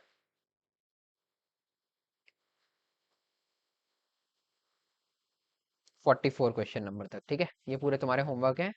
ठीक है, अच्छा ये एक और टाइप है, ये मेरे से वहां मिस हो गया होगा। ठीक है, तो इसको मैं तुम्हें बता दे रहा हूँ कि कैसे सॉल्व करते हैं इस टाइप के क्वेश्चंस को। ये भी वही प्लेट वाला सिस्टम है। ठीक है, 4 identical rectangular plates of length L equal to 2, breadth is equal to 3/2, यानी कि एरिया लेंथ इंटू ब्रेड्थ हो जाएगा, यानी कि हो जाएगा तुम्हारा 3 सेंटीमीटर स्क्वायर, 2 इंटू 3/2, है ना? ठीक है, I arrange as shown in figure. ठीक है, equivalent capacitance between A and C is, A और सी के बीच में इक्विवेलेंट कैपेसिटेंस बतानी है। ठीक है, ओके, तो इस तरह के क्वेश्चन कैसे सॉल्व करते हैं ये भी देख लो, है ना? ध्यान से देखना, ये बी और डी तो इसने सेम ही बोल दिया। जैसे अगर ये ए प्लेट है, ये बी प्लेट है, तो ये भी बी प्लेट है। तो ए और बी के बीच में एक कैपेसिटर बनेगा ये। ठीक है, बी और सी के बीच में एक कैपेसिटर बनेगा, है ना? ठीक है, और बी और सी के बीच में एक और कैपेसिटर बनेगा, यानी कि ए और बी के बीच में अगर मैं ए से चालू करूं, एक कैपेसिटर बनाऊं, है ना? ये आ गया बी। ठीक है, क्योंकि ए और बी के बीच में ये वाला कैपेसिटर बना। ठीक है, इसकी कैपेसिटेंस कितनी होगी भाई? एप्सिलॉन नॉट, एरिया ये दिया है ए बाई थिकनेस डी। ठीक है, फिर बी से आगे चलूं तो बी से सी के बीच में एक कैपेसिटर ये आ गया, छोटा वाला। ठीक है, epsilon not A by D, इसका भी सेम रहेगा, एरिया ए है, थिकनेस डी है, और ये भी बी और सी के बीच में ही है। ठीक है, तो ये भी आ जाएगा epsilon not A by D. ठीक है, और ये पहुंच जाओगे तुम सी तक। अब यही इक्विवेलेंट कैपेसिटेंस बतानी है, आई थिंक कर लोगे अब। तो इन दोनों का इक्विवेलेंट कैपेसिटेंस होगा 2 एप्सिलॉन नॉट। इनकी जगह एक कैपेसिटर लगाना हो तो मैं बोल सकता हूँ 2 epsilon not A by D का लगा दूं, क्योंकि दोनों को ऐड कर दूं, और फिर इन दोनों को पैरेलल में लूंगा, तो मेरा आंसर हो जाएगा सी इक्विवेलेंट का। अगर मैं epsilon not A by D, है ना, और ये हो गया। ठीक है, तो अब इनका इक्विवेलेंट लूंगा तो 1/c इक्विवेलेंट में लिख सकता हूँ, D by 2 epsilon not a plus D by epsilon not A, है ना? तो अगर मैं यहाँ से D by epsilon not a common ले लूँ तो ये बनेगा 1/2 प्लस 1। ठीक है, तो ये हो जाएगा 1/2 प्लस 1 यानी कि 3/2, 3d by 2 epsilon not a, 1/c equivalent. तो सी इक्वलेंट की वैल्यू मैं यहाँ पे लिख देता हूँ, ये हो जाएगी तुम्हारी 2 epsilon not A by 3 D, है ना। ठीक है, 2 epsilon not A by 3 D. ये बोल रहा है X epsilon not by D होना चाहिए, तो 2 epsilon not A by 3 D, यानी कि 2 × 3, ये ए का वैल्यू 3 दिया ही है, upon 3 epsilon not by D, है ना। ठीक है, ये हो गया। तो इसको नियरेस्ट इंटीजर पे राउंड ऑफ करोगे तो ये बेसिकली वही 2 आंसर आ जाएगा, 3 से 3 चला गया तो 2 आंसर आ जाएगा। चलो भाई, तो इस तरीके से ये वाले क्वेश्चन करते हैं। देखो ये ए और बी प्लेट्स है तो इनके बीच का एक कैपेसिटर बना दिया, बी और सी प्लेट है तो इनके बीच में एक कैपेसिटर बना दिया। सी और डी होता तो सी और डी के बीच में बनाते, तो मतलब ए से बी, बी से सी और सी से डी बनता, बट ये डी और बी सेम है, देखो कनेक्ट कर दिया है ना। तो बी और सी के बीच में एक कैपेसिटर है और बी और सी के बीच में ये वाला कैपेसिटर, तीनों कैपेसिटर बन गए। और कैपेसिटेंस सबकी सेम ही होगी, थिकनेस सेम है, थिकनेस चेंज कर देता तो कैपेसिटेंस की वैल्यू बदल सकती थी, एरिया चेंज कर देता तो भी कैपेसिटेंस की वैल्यू बदल सकती थी, बट इसमें कुछ भी चेंज नहीं किया, सिमिलर ही है, तो बहुत आसान वाला प्रॉब्लम है ये। और अब तो इतने भी नहीं आते भाई, ये तो 2021 का प्रॉब्लम है, ठीक है, इसलिए मैंने शायद छोड़ भी दिया था पहले, पर चलो मेरे को दिख गया तो मैंने कहा बता देता हूँ। ठीक है, तो यहाँ 43 तक तुम्हारा होमवर्क है, 44 तक, और हमने कॉम्बिनेशन को पूरी तरह से समझ लिया है। अब तुम्हारा बस सर्किट के प्रॉब्लम बचते हैं, वो देख लेते हैं, फिर कुछ क्वेश्चन और लास्ट में कर लेंगे, और फिर तुम्हारा ये चैप्टर डन हो जाएगा। तो चलो आगे बढ़ते हैं। तो चलो यार आगे बढ़ते हैं और समझते हैं कि कैपेसिटर अगर सर्किट में लगाए तो हम कैसे सॉल्व करेंगे उसको, ठीक है। राइट, कर सकते हो कैपेसिटर इन सर्किट, है ना। तो इस पे तुम्हारे बहुत सारे प्रॉब्लम्स आते हैं, ठीक है। वैसे ये हम अनजाने में सही पहले कर चुके हैं, ठीक है, बस तुम्हें अब बताना एक फॉर्मली तरीके से, ठीक है। तो वही एग्जांपल ले लेता हूँ भाई, कि लेट से हमारे पास एक सर्किट है, ये, इसमें एक कैपेसिटर है जो पहले से क्यू नॉट चार्ज से चार्ज था, ठीक है, और एक कैपेसिटर और है जो कि शुरू में अनचार्ज था, ठीक है, इस पे कोई चार्ज नहीं है, ठीक है, अनचार्ज कैपेसिटर और एक ये चार्ज कैपेसिटर, ठीक है। ये हमने एक सर्किट बनाया, एक ये वी नॉट की बैटरी, ये हमने लगा दिया स्विच, ठीक है, ये इस तरीके का। अब मैं बोल रहा हूँ कि जैसे ही हमने स्विच को क्लोज किया उसके बाद तुम्हें बताना है कि डिफरेंट कैपेसिटर पर चार्ज कितना होगा, इस तरीके के क्वेश्चन आते हैं। जैसे स्विच क्लोज करोगे, है ना, तो कुछ ना कुछ पोटेंशियल डिफरेंस में चेंज आएगा, उसकी वजह से हम मानते हैं ऐसे क्वेश्चन को सॉल्व करने के लिए कि कुछ चार्ज मूव किया होगा सर्किट में। तो हम मान लेते हैं बैटरी से निकल के कुछ चार्ज गया, ऐसा। तो कितना चार्ज गया, लेट से मैं बोल देता हूँ, कुछ एक्स टाइप का चार्ज गया, ठीक है, एक्स टाइप का चार्ज गया, तो इस वाले पे कितना हो जाएगा, इसके बदले में पहले से क्यू नॉट था, तो अब इस पर हो जाएगा इस तरीके का, ये क्यू नॉट नहीं, basically Q naught plus x, x plus Q naught plus minus ये हो जाएगा। और इस वाले पर कुछ नहीं था तो प्लस माइनस एक्स हो जाएगा, क्योंकि एक्स से घूम करके जा रहा है। फिर इस तरीके से पूरा सर्किट कंप्लीट कर लो। फिर वही करेंगे हम, कि यहाँ पर बैठ गए हम, ठीक है, अब हम यहाँ से ऐसे घूमेंगे, तो हम बोलेंगे पहले चलेंगे तो पहले वी नॉट का हमें गेन मिलेगा, वी नॉट। फिर हम बोलेंगे यहाँ से हमें ड्रॉप मिला कितने का, x plus Q not charge है अपॉन कैपेसिटेंस की सी। अच्छा ये मैंने बताना भूल गया कि इन दोनों कैपेसिटर की कैपेसिटेंस सी ही है, ये चेंज भी हो सकती थी, बट लेट से अभी सी ही है, ठीक है, ये हो गया। इतने का ड्रॉप माइनस, फिर यहाँ से भी हमें ड्रॉप मिला कितने का, एक्स बाई सी का, इज इक्वल टू 0 हो गया। जब तुम ऐसा करोगे, हाँ तो देखो यार ऐसा है कि इस तरीके से हम इसको लिख लेंगे, फिर यहाँ से सॉल्व करके हम एक्स की वैल्यू भी निकाल लेंगे, ठीक है। तो जैसे ये एक्स वैल्यू निकल आई, एक्स की वैल्यू अगर चलो सॉल्व भी कर लेते हैं, तो हम यहाँ से बोलेंगे V not equal to X by C plus Q naught by C plus X by C, है ना। तो यहाँ से हम लिखेंगे 2x/c plus Q naught by C, या ऐसा भी लिख देते हैं, रुको एक मिनट, ऐसा ही कर लो यार, फालतू इसमें कंफ्यूजन होगा। तो यहाँ पे लिख सकते हो X plus Q naught by C plus X by C, है ना। सी एलसीएम लेंगे तो हो जाएगा 2x प्लस क्यू नॉट, है ना, वी नॉट के बराबर। तो 2x की वैल्यू हो जाएगी C V not minus Q naught के बराबर, तो x की वैल्यू हो जाएगी C V not minus Q naught by 2 के बराबर। x की वैल्यू लिख ली। इस वाले पर चार्ज कितना है भाई, एक्स प्लस क्यू नॉट, है ना। इस पर चार्ज कितना है, X plus Q naught, X plus Q naught, यानी कि एक्स की वैल्यू कितनी है, C V not minus Q naught by 2। तो ये हो जाएगी C V not minus Q naught by 2 plus Q naught, ये हो जाएगा C V not minus Q naught plus 2 Q naught by 2, 2 LCM लिया तो ये हो जाएगा C V not plus Q naught by 2। तो इस वाले कैपेसिटर पर चार्ज लिख लिया, और इस पर तो सिंपली प्लस माइनस एक्स है, तो एक्स की वैल्यू कितनी है, यही C V not minus Q naught by 2, ठीक है। ये हो जाएगा plus minus C V not minus Q naught by 2, ठीक है। इस तरीके से चार्जेस लिख लोगे, मतलब चार्ज घुमाना होता है, जैसे ही स्विच क्लोज किया कुछ चार्ज मूव किया होगा, कुछ भी मान लो, अगर डायरेक्शन में उल्टी भी मान लेता ना तो भी कोई दिक्कत नहीं होती, फिर बस ये वैल्यूज माइनस में आती तो अपने आप समझ जाते कि उल्टा है भाई, है ना। ठीक है, आई थिंक तुम समझ रहे होगे। एक सेकंड जरा, हाँ। तो अगर मैं इसकी जगह एक्स की जगह इसको ऐसे मान लेता है, ऐसे चार्ज फ्लो कर रहा है, ठीक है, उस हिसाब से कर लेते हैं पूरा सॉल्व, है ना। तो एक्स की कुछ वैल्यू आती है वो नेगेटिव आती है इसी की, तो उससे समझ में आ जाता है कि जो है चार्ज उल्टा डायरेक्शन में हमने माना है, ठीक है। तो वो कोई प्रॉब्लम नहीं है, तो इस तरीके से सर्किट सॉल्व करते हैं। तो ये बेसिकली तुम्हारे तरीके हैं। तो अब इसमें तुम ये समझो इसी के आगे हम बात करेंगे किरचॉफ लॉज की, ठीक है। और किरचॉफ लॉज भी तुम मान के चलो, मतलब ये जो हम अभी तक पढ़ चुके हैं ना, तुमने किरचॉफ लॉ भी लगाए हुए हैं ऑलरेडी, बस एक बार बताना भरे कि होते क्या है। तो हेडिंग डाल सकते हो Kirchhoff laws for capacitor circuit. Basic तो यही है भाई कि इसी तरीके से चार्ज घुमा के और तुम डिफरेंट कैपेसिटर पे चार्ज वार्ज सब लिख सकते हो। बस ये समझ में आना चाहिए कि लूप में घूम के पोटेंशियल डिफरेंस जीरो हुआ, यही तुम्हारा Kirchhoff voltage law, Kirchhoff voltage, sorry क्या कर रहा हूँ मैं, किरचॉफ वोल्टेज लॉ कहलाता है, ठीक है। ओके, चलो तो लिख लेते हैं Kirchhoff laws, Kirchhoff laws for capacitive circuits. बाकी किरचॉफ लॉ अभी हम रजिस्टर के लिए इलेक्ट्रिक करंट इलेक्ट्रिसिटी में पढ़ेंगे, अभी यहाँ पर इसके लिए पढ़ रहे हैं कैपेसिटिव सर्किट्स,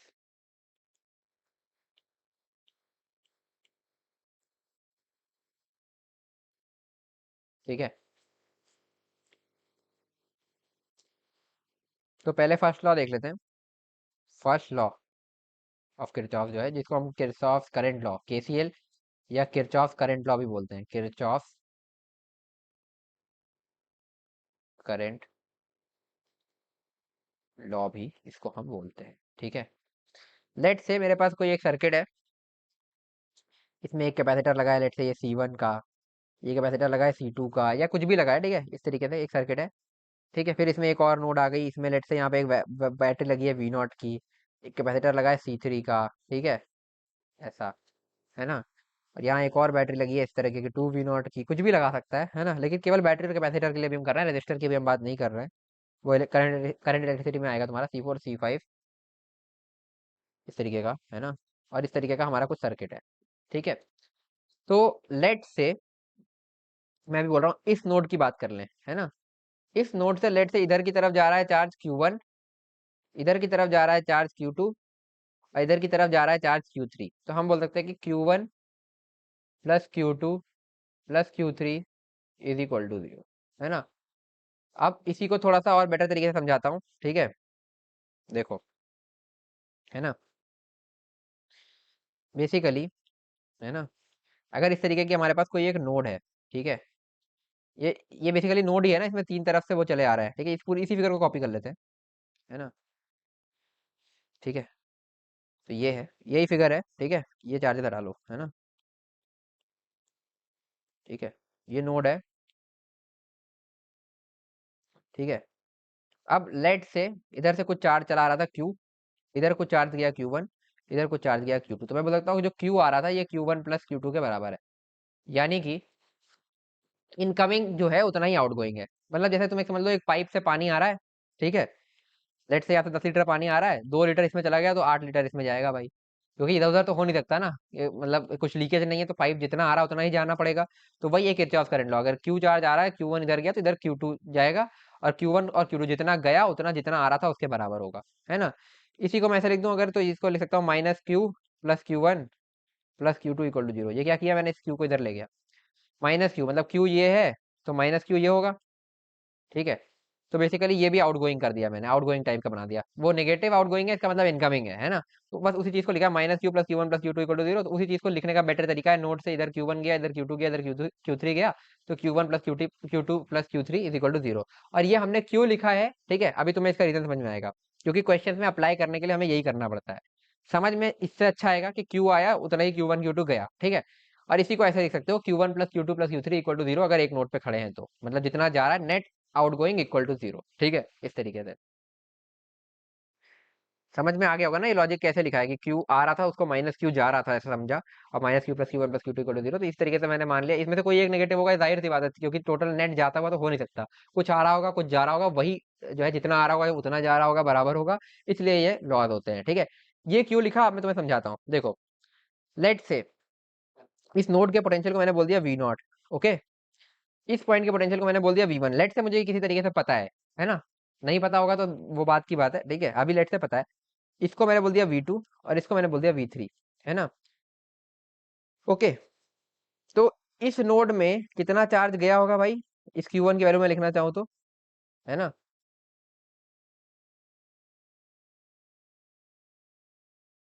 एक मिनट, चलो दूसरे फिगर समझाता हूँ, ठीक है। ये क्यों किया है, लेट से मेरे पास एक नोड बनी जिसमें कुछ इक्विवेलेंट करके मैंने कैपेसिटर्स को इस तरीके से सॉर्ट आउट कर लिया है। हम्म एक मिनट, ये 3 कैपेसिटर हैं, ठीक है। C1, C2, C3, और इसके इधर पोटेंशियल है तुम्हारा V1, इधर है V2 और इधर है V3। ठीक है, लेट से इस नोड का पोटेंशियल मैंने बोला V0 है ना।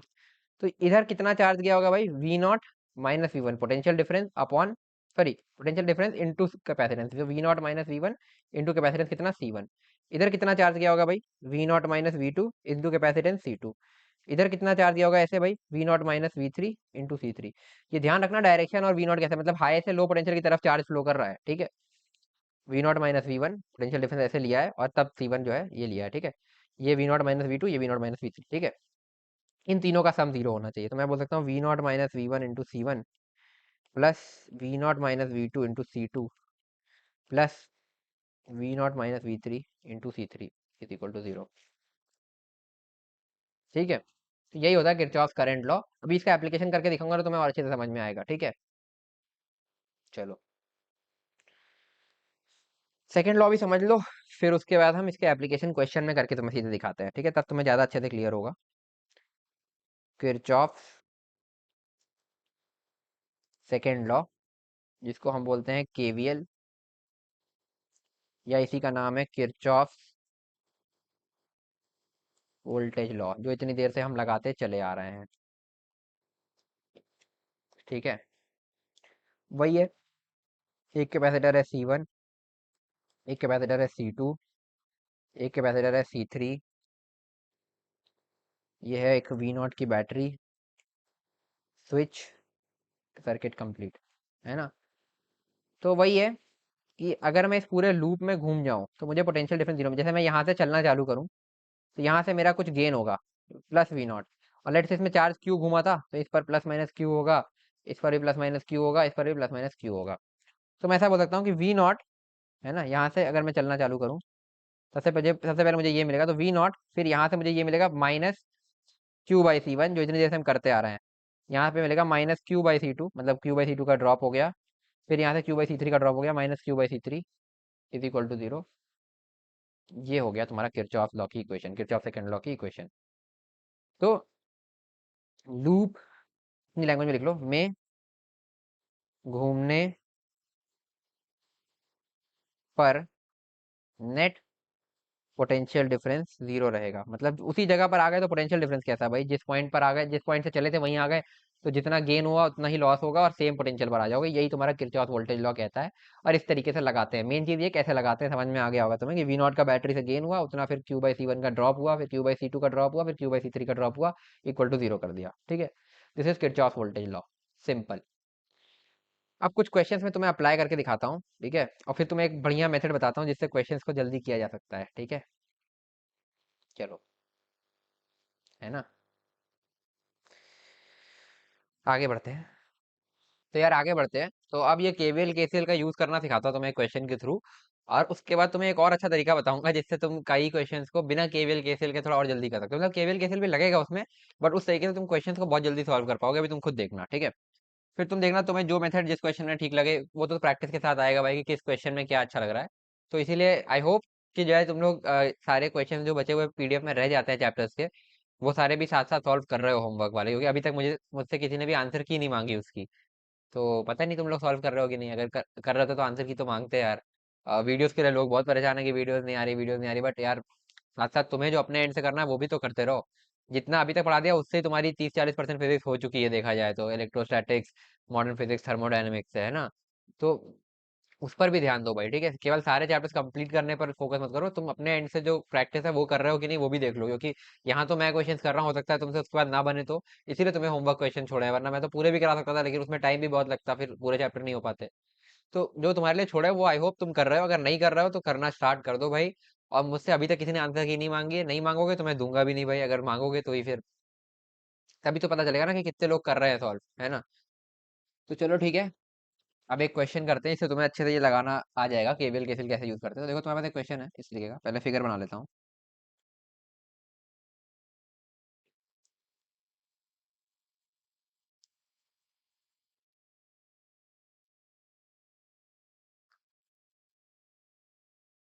इस तरीके के क्वेश्चन ना एरोडो वगैरह में बहुत है। मैंने जब जेई एक्सप्रेस में पढ़ाया था तो कराए थे। जेई मेन में थोड़ा आसानी आते हैं भाई, ये थोड़ा सा उससे अच्छा ही क्वेश्चन है, बट कॉन्सेप्ट समझाने के लिए करा रहा हूँ मैं तो, देख लेना। ठीक है, इस तरीके का तुम्हें एक सिस्टम दिया हुआ है जिसमें तुम्हारा ये कैपेसिटर है C1 is equal to 2 microfarad का। ये तुम्हारा दूसरा कैपेसिटर 4 माइक्रोफैरेड का।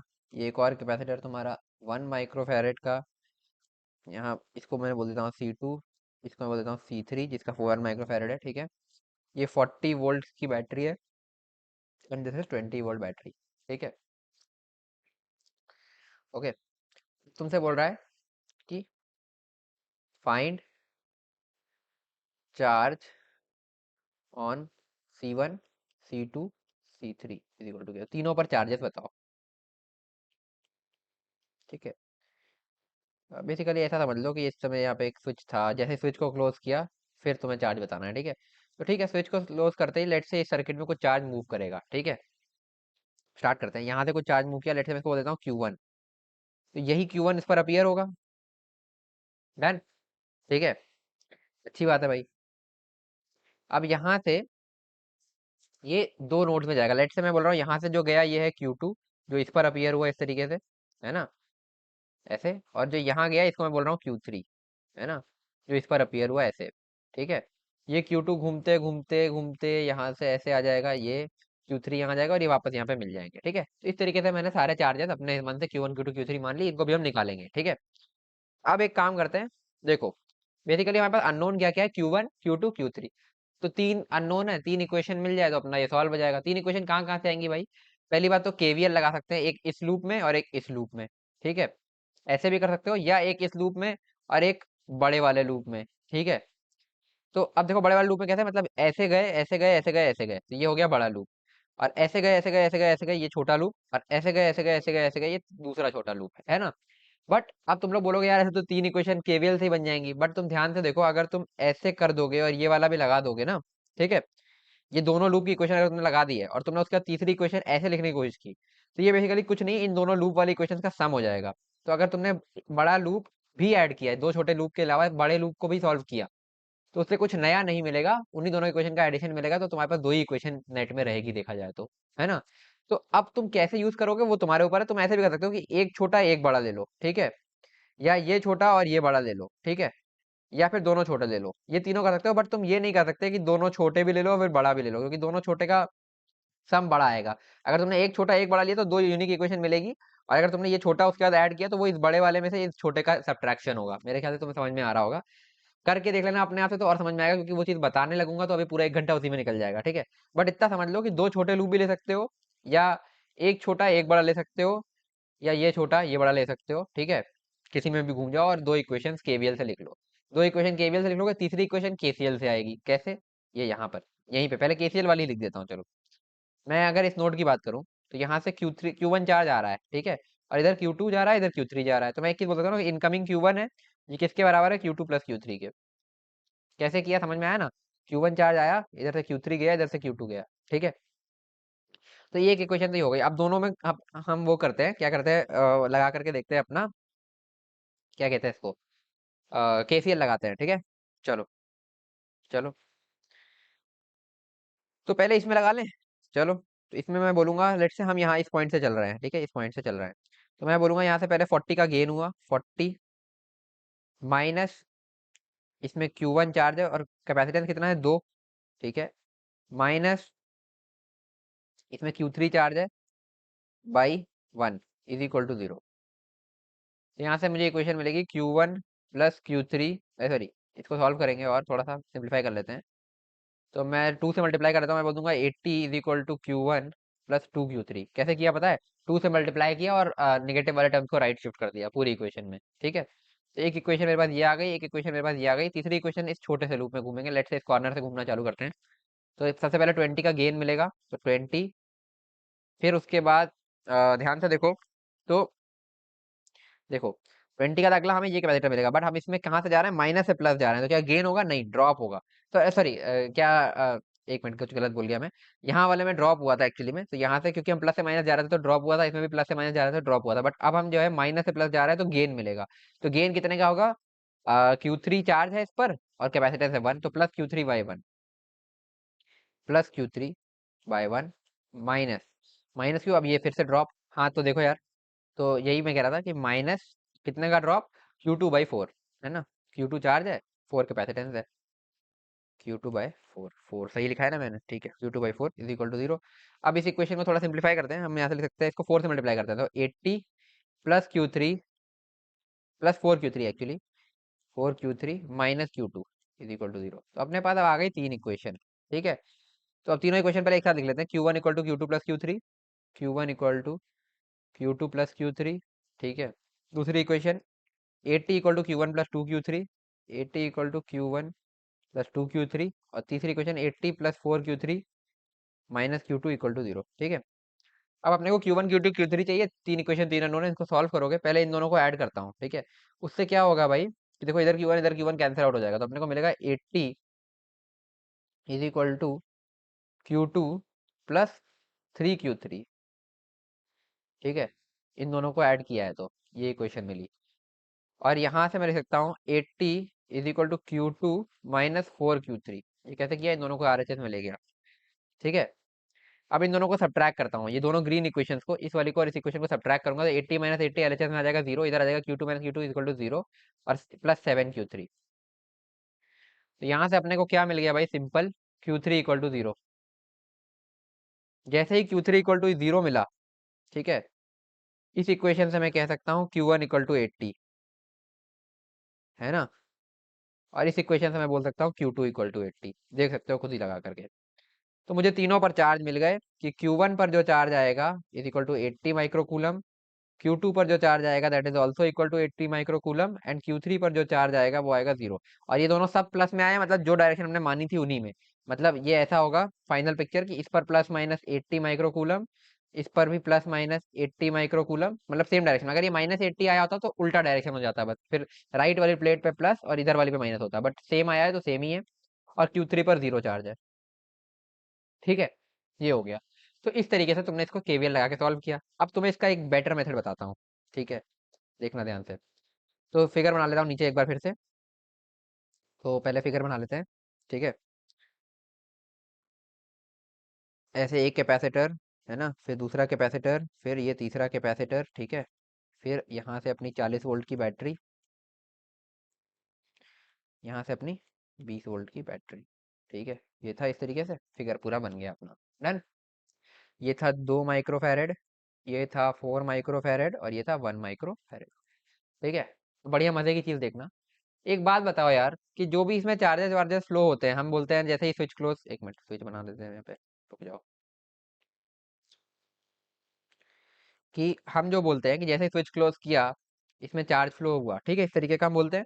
तो वो क्यों होता है भाई, क्योंकि बैटरी आ जाती है। बैटरी क्या करती है भाई, पोटेंशियल डिफरेंस प्रोवाइड करती है, पोटेंशियल डिफरेंस की वजह से तुम्हारा चार्ज फ्लो होता है, ठीक है, हाई पोटेंशियल से लो पोटेंशियल की तरफ, ठीक है, क्योंकि पोटेंशियल डिफरेंस इलेक्ट्रिक फील्ड आती है, इलेक्ट्रिक फील्ड से चार्जेस आते हैं, ठीक है। तो ये है, बट पोटेंशियल डिफरेंस की वजह से ऐसा होता है। एब्सोल्यूट पोटेंशियल तो हम डिफाइन नहीं करते, है ना, ठीक है। एब्सोल्यूट पोटेंशियल जैसी कोई चीज होती भी नहीं। पोटेंशियल डिफरेंस जैसे अगर मुझे जो चार्ज होता है तुम्हारा, जैसे मान लो इस कैपेसिटर में चार्ज फ्लो मुझे निकालना है ना, ठीक है, इस कैपेसिटर में मेरे को चार्ज फ्लो निकालना है। लेट से ये 10 वोल्ट का पोटेंशियल है और इस पॉइंट का पोटेंशियल है 4 वोल्ट, ठीक है। तो पोटेंशियल डिफरेंस कितना हुआ, 10 - 4 यानी कि 6 का। तो यहाँ से यहाँ तक इस कैपेसिटर के अक्रॉस पोटेंशियल डिफरेंस कितना हुआ, 6 का, और इसका कैपेसिटेंस कितना है, इंटू 4।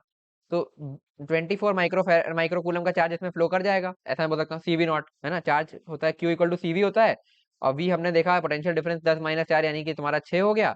और ये जो कैपेसिटेंस है वो 4 माइक्रोफेराड है ही है, तो 4 × 6 इक्वल टू 24 माइक्रोकूलम, ठीक है। ये हो गया। अब मुझे एक चीज बताओ, ये 10 और 4 के बजाय अगर 14 और क्या कहते हैं तुम्हारा, सॉरी, ये 100 और 96 होता, ठीक है, 100 और 96 होता, तो भी क्या सेम रहता सिनेरियो, इतना ही चार्ज फ्लो होता। तो तुम बोलोगे हाँ, क्योंकि देखो हमेशा मैटर क्या कर रहा है, एब्सोल्यूट पोटेंशियल मैटर नहीं कर रहा है, मैटर कर रहा है पोटेंशियल डिफरेंस। तो यहाँ पर अगेन पोटेंशियल डिफरेंस तुम्हें कितने का मिलेगा भाई, 100 - 96, 4 का पोटेंशियल डिफरेंस। तो वही 4 के पोटेंशियल डिफरेंस में, सॉरी, गलत कर दिया क्या, ये 94 होना चाहिए, ठीक है, 6 का पोटेंशियल डिफरेंस रखा था हमने, 94। तो 100 और 94, अब फिर से जो है पोटेंशियल डिफरेंस वही 6 का रखा, तो 6 का पोटेंशियल डिफरेंस इंटू 4 का कैपेसिटेंस, तो वही 24 का चार्ज फ्लो कर जाएगा। तो चार्ज फ्लो पोटेंशियल डिफरेंस की वजह से हो रहा है, ना कि पोटेंशियल की वजह से, ठीक है। तो अगर हमारे क्वेश्चन में कोई पर्टिकुलर पॉइंट ग्राउंडेड नहीं है, मतलब किसी पर्टिकुलर पॉइंट को ऐसा नहीं बोला कि इस पॉइंट का पोटेंशियल ये है ना, या इस पॉइंट का पोटेंशियल 0 है, तो किसी भी एक पर्टिकुलर पॉइंट पर अपने मन के हिसाब से तुम ग्राउंडिंग कर सकते हो। ग्राउंडिंग का मतलब क्या, किसी भी एक पॉइंट का पोटेंशियल तुम 0 मान सकते हो।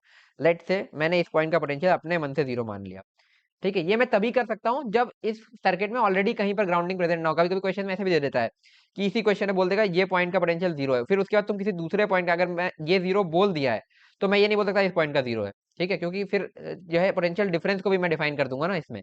इस केस में तो ये तो हो ही नहीं सकता। अगर ये 0 है तो ये तो ऑलरेडी दिख रहा है कि 0 से फिर यहाँ से 20 हो जाएगा बढ़ के, तो ये 0 मैं नहीं बोल सकता फिर, क्योंकि एक भी अगर पॉइंट का पोटेंशियल डिफाइन हो गया तो उसके रिस्पेक्ट में डिफरेंस के हिसाब से बाकी अलग पॉइंट के पोटेंशियल डिफाइन होते चले जाएंगे, ठीक है। बट अगर किसी भी पॉइंट का डिफाइन नहीं है तो हम किसी एक पॉइंट पे 0 मान लेते हैं भाई। अगर जैसे मान लो ये, अगर इस पॉइंट का पोटेंशियल 96 होता, ठीक है, या चलो ठीक है, यहाँ इस पॉइंट का पोटेंशियल जो अभी ऊपर हमने एग्जांपल लिया था वही बताता हूँ, ठीक है, अभी इसको हटा देते हैं, ठीक है। तो जो मैंने ऊपर एग्जांपल लिया था कि लेट से इस पॉइंट का पोटेंशियल 96 ही होता, ठीक है, 94 है ना, और इस पॉइंट का पोटेंशियल होता 100, ठीक है। तो पोटेंशियल डिफरेंस अपने को पता है कितने का हो गया यहाँ से, 6 का, ठीक है, 6 का पोटेंशियल डिफरेंस हो गया इसके अक्रॉस। लेट से मैंने क्वेश्चन सॉल्व करने के लिए इसको मान लिया कि ये 0 था, है ना, ठीक है। तो 0 मान लिया, तो ये तुम्हारा कुछ भी करके पोटेंशियल डिफरेंस अगर 6 है तो ये 6 हो जाएगा, ठीक है। तो ये तुम निकाल लोगे फिर अपने, मतलब अभी देखते हैं कैसे निकालोगे, ठीक है, तो निकाल लोगे। तो उससे तुम्हें पता चलेगा कि चार्ज 6 और 0 रखोगे तो भी चार्ज यहाँ से कितना फ्लो करेगा, 6 इंटू 4 24 माइक्रोकूलम का, और तुम 94 और 100 रखोगे तो भी उतना ही फ्लो करेगा। तो किसी भी एक पॉइंट पर तुम पोटेंशियल 0 मान सकते हो चार्जेस निकालने के लिए, ठीक है। तो वही बात है, तो ये मैं क्यों बता रहा हूँ, आप देखो इसका तुम्हें रीजन समझ में आएगा। लेट से इसी क्वेश्चन में मैं किसी एक पॉइंट को 0 मान सकता हूँ, मैंने इस पॉइंट को 0 माना, उसका रीजन अभी देखोगे, ठीक है। 0 मान लिया इस पॉइंट के पोटेंशियल को मैंने, सीधे सीधे जैसे ही 0 माना, तो यहाँ से 40 का बढ़ गया, तो ये पॉइंट का पोटेंशियल 40 बोल सकता हूँ मैं सीधे सीधे, क्योंकि 0 प्लस 40 इज इक्वल टू 40 का पोटेंशियल, तो ये भी 40 हो गया भाई, क्लियर। सिमिलरली 0 से नेगेटिव गए, यहाँ से 20 घट गया तो -20 हो गया इस पॉइंट का पोटेंशियल, तो ये भी -20 हो गया भाई। अब मैं एक काम करता हूँ, इस नोट को, कोई एक नोट पकड़ता हूँ, लेट से मैंने ये वाली नोट पकड़ी, ग्रीन से बना लेते हैं, है ना, और इस पॉइंट के पोटेंशियल को मैंने बोल दिया V नॉट। तो अब मैं यहाँ पर अगर KCL लगाऊं तो मैं ये बोल सकता हूँ कि जो इधर चार्ज फ्लो हुआ, लेट से Q1, है ना, इधर चार्ज फ्लो हुआ Q2 और इधर चार्ज फ्लो हुआ Q3, तो मैं किस बोल सकता हूँ कि Q1 plus Q2 plus Q3 is equal to 0। यही मैंने तुम्हें KCL पढ़ाते वक्त बोला था कि जो है इस तरीके से हम क्यों लिख रहे हैं वो तुम्हें आगे समझ में आएगा, ठीक है। Q1 की वैल्यू में लिख सकता हूँ पोटेंशियल डिफरेंस इस कैपेसिटर के अक्रॉस कितना है, V not minus 40 into its capacitance, capacitance कितना है 2, ठीक है, प्लस Q2 की वैल्यू में लिख सकता हूँ यहाँ से यहाँ तक V नॉट माइनस -20 यानी कि V नॉट प्लस 20। कैसे लिखा पता है ना, V नॉट माइनस -20, तो यानी कि माइनस माइनस का प्लस हो गया, तो V नॉट प्लस 20 ये पोटेंशियल डिफरेंस कैपेसिटेंस है 4 की, प्लस V नॉट माइनस 0, ये क्योंकि देखो ये इधर आएगा ना, बेसिकली ये कैपेसिटर के अक्रॉस पोटेंशियल डिफरेंस है V नॉट माइनस 40, ये है V नॉट माइनस 0, ये है V नॉट माइनस -20, ठीक है। तो V नॉट माइनस 0 यानी कि V not into capacitance 1 is equal to 0 होना चाहिए। बस इसको सॉल्व करना जरा एक बार। यहाँ से तुम्हें मिलेगा 2V not minus 80 plus 4V not plus 80 plus V not is equal to 0। 80 80 cut गया, यहाँ से 4 5 6 7 V नॉट इक्वल टू 0, सीधे सीधे मिल गया V नॉट इक्वल टू 0, ठीक है। तो अब क्या मिल गया मेरे को कि ये जो V नॉट हमने माना था ना ये 0 आ गया, ठीक है। तो अब पिक्चर क्या बनी तुम ध्यान से देखना, ठीक है। अब यही बना दे रहा हूँ, एक और फिगर बनाने का मेरे पास समय नहीं है। इस पॉइंट का पोटेंशियल है 0, इस पॉइंट का पोटेंशियल है 40, तो यहाँ से यहाँ कितना, यहाँ चार्ज किस डायरेक्शन में फ्लो होगा, पहली बात इस डायरेक्शन से, हायर से लोअर पोटेंशियल में होगा, लेफ्ट से राइट, ठीक है। कितना होगा भाई, पोटेंशियल डिफरेंस है 40 का, कैपेसिटेंस कितनी है 2 की, यानी कि 80 माइक्रोकूलम का चार्ज इसमें फ्लो होगा, प्लस माइनस ऐसे रहेगा क्योंकि हाई से लो चलेगा। फिर इस वाले के लिए बात करते हैं। इस पॉइंट का पोटेंशियल तो बीच वाले का तुम्हें दिख रहा है 0, और इधर वाले का है -20, तो अगेन हायर कौन सा है, लेफ्ट वाला, ये 0 वाला। तो इधर चार्ज फ्लो करेगा, कितना करेगा भाई, मतलब ऐसे प्लस माइनस आएगा, कितना करेगा, पोटेंशियल डिफरेंस है 0 माइनस -20 यानी कि 20 का, इंटू कैपेसिटेंस कितना है 4 का, तो 80 माइक्रोकूलम का चार्ज इस पर भी आ जाएगा, क्लियर। और तीसरा ये देखो, ये Q3 के लिए ये पॉइंट 0 पोटेंशियल पर है, ये पॉइंट भी 0 पोटेंशियल है, तो दोनों इक्वी पोटेंशियल पॉइंट है 0 और 0, तो पोटेंशियल डिफरेंस ही 0 हो गया, तो चार्ज भी 0 हो गया, तो इस पर कोई चार्ज नहीं आएगा। और यही चीजें हमने यहाँ ऊपर कैलकुलेट करी थी 3 इक्वेशन बना के, यहाँ जरूरत ही नहीं पड़ी, इतना भी जो मैंने लिखा है ना ये तुम्हें समझाने के लिए लिखा है, अदरवाइज तुम सीधे करते भाई ग्राउंडिंग की 40 लिखा, -20 लिखा, 0 लिखा, फिर केसीएल लगा दिया बस कि delta we into C, delta we into C, delta we into सी, और तीनों को ऐड करके 0 किया तो तुम्हें यहाँ से दिख जाएगा इस पॉइंट का पोटेंशियल। अगर ये नॉन जीरो आता, लेट्स से कुछ 10 बस आ जाता, तो पोटेंशियल डिफरेंस इंटू कैपेसिटेंस करते, पोटेंशियल डिफरेंस इंटू कैपेसिटेंस करते, पोटेंशियल डिफरेंस इंटू कैपेसिटेंस करते, और डायरेक्शन कैसे पता लगाते हैं भाई कि जो है हायर से लोअर की तरफ चार्ज फ्लो कर रहा है, तो विथ डायरेक्शन तुम चार्जेस निकाल लेते कि तीनों कैपेसिटर पे कितने हैं। तो ये मेथड तुम्हें बहुत इजी पड़ता। तो कुछ क्वेश्चन में ग्राउंडिंग इजी होती है, कुछ क्वेश्चन में तुम्हारा वो केवीएल कैसे इजी होता है। वैसे केसीएल हमने यहाँ पे भी लगाया है, ठीक है। तो कुछ क्वेश्चन में ग्राउंडिंग इजी पड़ती है, कुछ क्वेश्चन में वो इजी पड़ता है, बट ग्राउंडिंग के लिए एक स्पेसिफिक कंडीशन जो मैंने तुम्हें बताई कि किसी और एक पॉइंट पर अगर ऑलरेडी ग्राउंडिंग क्वेश्चन में हो रखी है तो तुम नहीं कर सकते। तो ग्राउंडिंग करने के लिए रिक्वायर्ड ये है कि पहले से ग्राउंडिंग नहीं होनी चाहिए, ठीक है।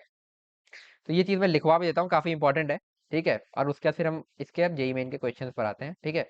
तो यहाँ पे लिख लो भाई, we can do grounding at any one point in circuit, और हम किसी एक ही पॉइंट पर कर सकते हैं, ठीक है। 10 पॉइंट पे ग्राउंडिंग नहीं कर सकते, क्योंकि एक पॉइंट पे करोगे उसके रिस्पेक्ट में बाकी डिफाइन करोगे, क्योंकि पोटेंशियल डिफरेंस चेंज नहीं होना चाहिए ना। और अगर ऑलरेडी पहले से ग्राउंडिंग हो रखी तब तो बिल्कुल नहीं कर सकते एक भी पॉइंट पर, ठीक है। तो ये चीज ध्यान रखनी है, लिख लो, वी कैन डू ग्राउंडिंग। और ग्राउंडिंग वाला मेथड बहुत अच्छा है, क्वेश्चन करके देखना, बहुत जल्दी जल्दी हो जाते हैं इससे। और ये हम आगे रेजिस्टेंस के केसेस में ये करंट इलेक्ट्रिसिटी जब पढ़ेंगे तो रेजिस्टेंस में भी ये चीज हम फॉलो करेंगे आगे, ठीक है। और वहां तुम्हें ज्यादा आसानी से हो जाएगा यार, ये पहली बार पढ़ रहे हो, वहां पे तुम्हें फिर से रिवीजन जैसा लगेगा, तो काफी जल्दी हो जाएगा। We can do grounding at any one point, at any one point in a circuit, ठीक है, इफ पहले से ग्राउंडिंग ना हुई हो, ठीक है, ना हुई हो। ऐसा हम क्यों कर पा रहे हैं? क्योंकि पोटेंशियल डिफरेंस इज रिस्पॉन्सिबल, ये अपने आप से लिख लो, बोल दे रहा हूँ। ऐसा हम इसलिए कर पा रहे हैं because potential difference is responsible for charge flow, not the absolute potential, बस, ठीक है। यही बात है। तो हम किसी भी एक पॉइंट पर अगर ग्राउंडिंग कर देंगे तो पोटेंशियल डिफरेंस वोंट अफेक्ट, ठीक है। ये है बात, सीधी सीधी, आई थिंक समझ में आ गई होगी। और क्वेश्चन मैंने तुम्हें करके दिखाई दिया। अब आते हैं अपन इसके क्वेश्चंस पर, ठीक है। चलो, एक सेकंड रुकना यार।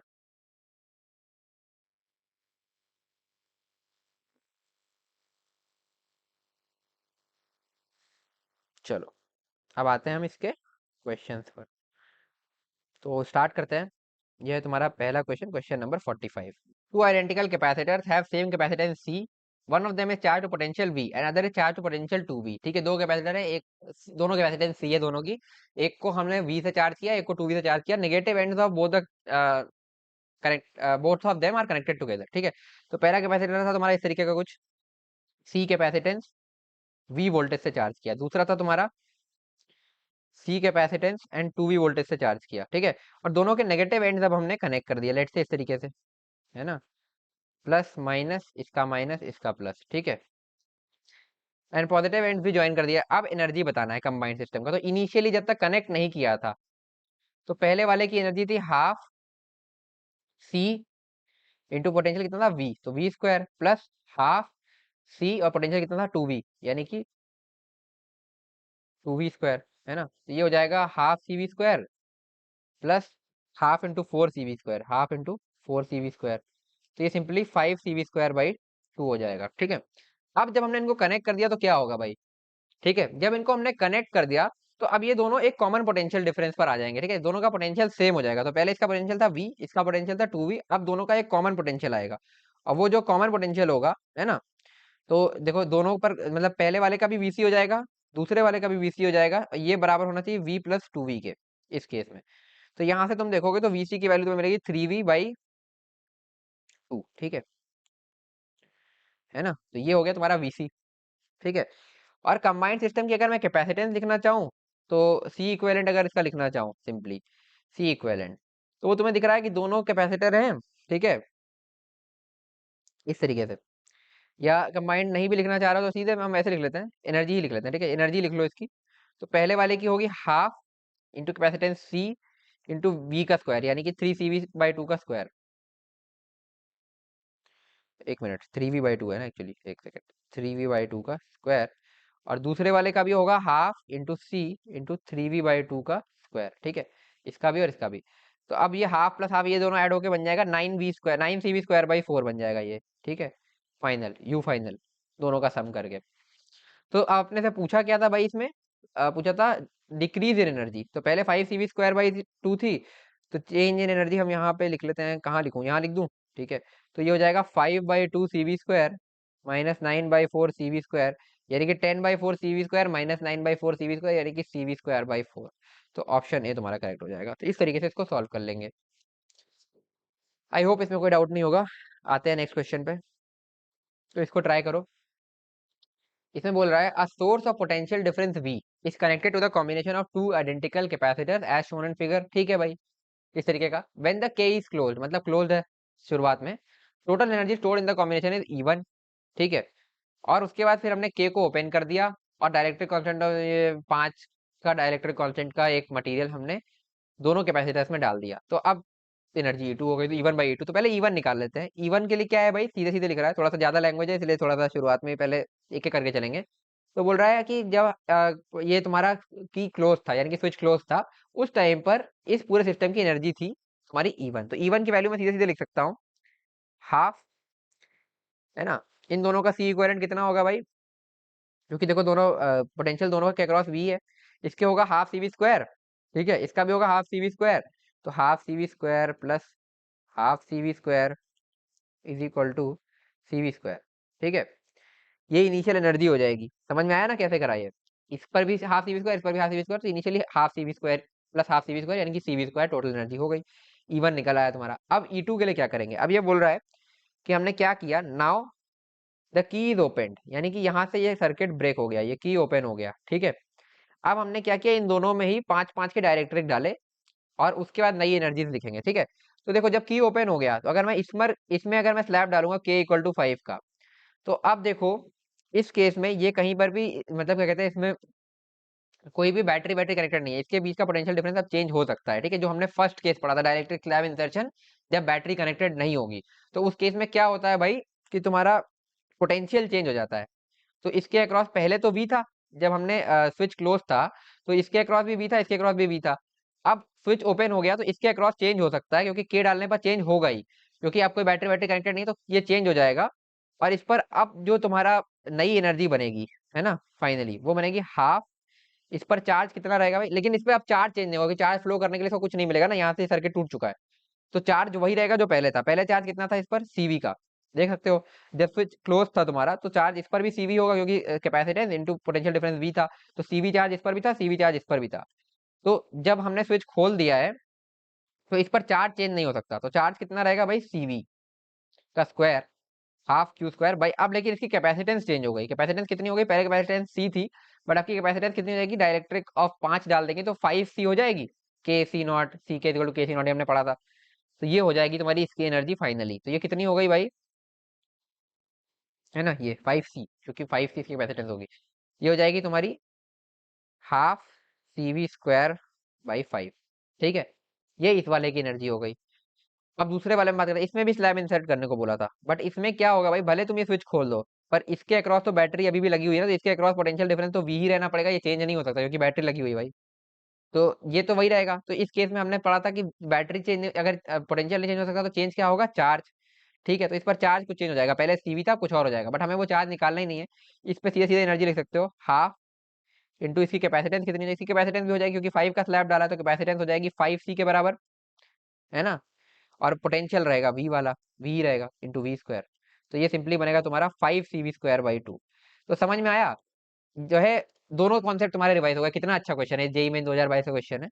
तो इसमें देखो, तुम्हारा यहाँ से स्विच काट दिया, मतलब ये सर्किट तोड़ दिया, स्विच खोल दिया, तो उस केस में तुम्हारा चार्ज चेंज नहीं हो सकता, लेकिन क्या चेंज होगा, पोटेंशियल। ठीक है, और उस केस में तुम फिर कौन सा फॉर्मूला लगाओगे, हाफ Q²/C वाला। ठीक है, वही हमने यहाँ पे लगाया, हाफ Q²/C। कैपेसिटेंस तो दोनों ही केस में 5C हो जाएगी, ये हमने बात ऑलरेडी कर रखी थी। ये देखना चाह रहे हैं कि तुम्हारी कॉन्सेप्चुअल क्लैरिटी कितनी है इसमें। तो इस तरीके से तुम्हारा ये एनर्जी आ जाएगा। इधर वाले में भी कैपेसिटेंस तो हो जाएगी 5C, लेकिन अब की बार क्या चार्ज चेंज होगा, सॉरी, क्या पोटेंशियल चेंज होगा, नहीं, क्योंकि पोटेंशियल चेंज हो ही नहीं सकता, बैटरी अभी भी इससे कनेक्टेड ही है, ये स्विच यहाँ से टूटा है, पर ये तो पूरा सर्किट अभी भी बना हुआ है ना। तो आपकी पोटेंशियल नहीं चेंज होगा, क्या चेंज होगा, चार्ज। तो यहाँ पर हम कौन सा फॉर्मूला लगाएंगे भाई, हाफ CV² लगाएंगे, पोटेंशियल चेंज नहीं हुआ। तुम हाफ Q²/C भी लगा सकते हैं, लेकिन फिर तुम्हें नया चार्ज निकालना पड़ेगा, क्यों मेहनत करनी है भाई। सीधे सीधे हाफ CV² लगा लो, तो C तुम्हारा 5C हो गया, और V तो V ही रहेगा, हाफ CV², 5CV²/2। अब टोटल फाइनल एनर्जी कितनी हो गई, इन दोनों को ऐड कर देंगे तो यू फाइनल तुम्हारी निकल करके आएगी। यू फाइनल या उसको ई टू नाम दिया है इसने, वो होगी 5 CV² by 2 plus half CV² by 5। तो यहाँ से तुम्हारी निकल करके आएगी, यानी कि CV²/10 ऐसा कह सकते हैं हम। ठीक है, तो 10 LCM ले लूंगा अगर, तो ये आएगी 5×5 = 25, 26 CV²/10। ठीक है, तो अब मैं अगर E1/E2 करूंगा, है ना, यहाँ बीच में कर रहा हूँ, तो CV² अपॉन 26 CV²/10, यानी कि 10/26, यानी कि 5/13। तो ऑप्शन सी तुम्हारा करेक्ट हो जाएगा। देखो कितना अच्छा क्वेश्चन था, काफी चीजें इसमें रिवाइज हो गई तुम्हारी। चलो अब ऐसे क्वेश्चन कम ही आते हैं भाई। हाँ, नेक्स्ट क्वेश्चन। तो ट्राई करो, मैं जरा पानी पी लूँ 1 मिनट। ठीक है,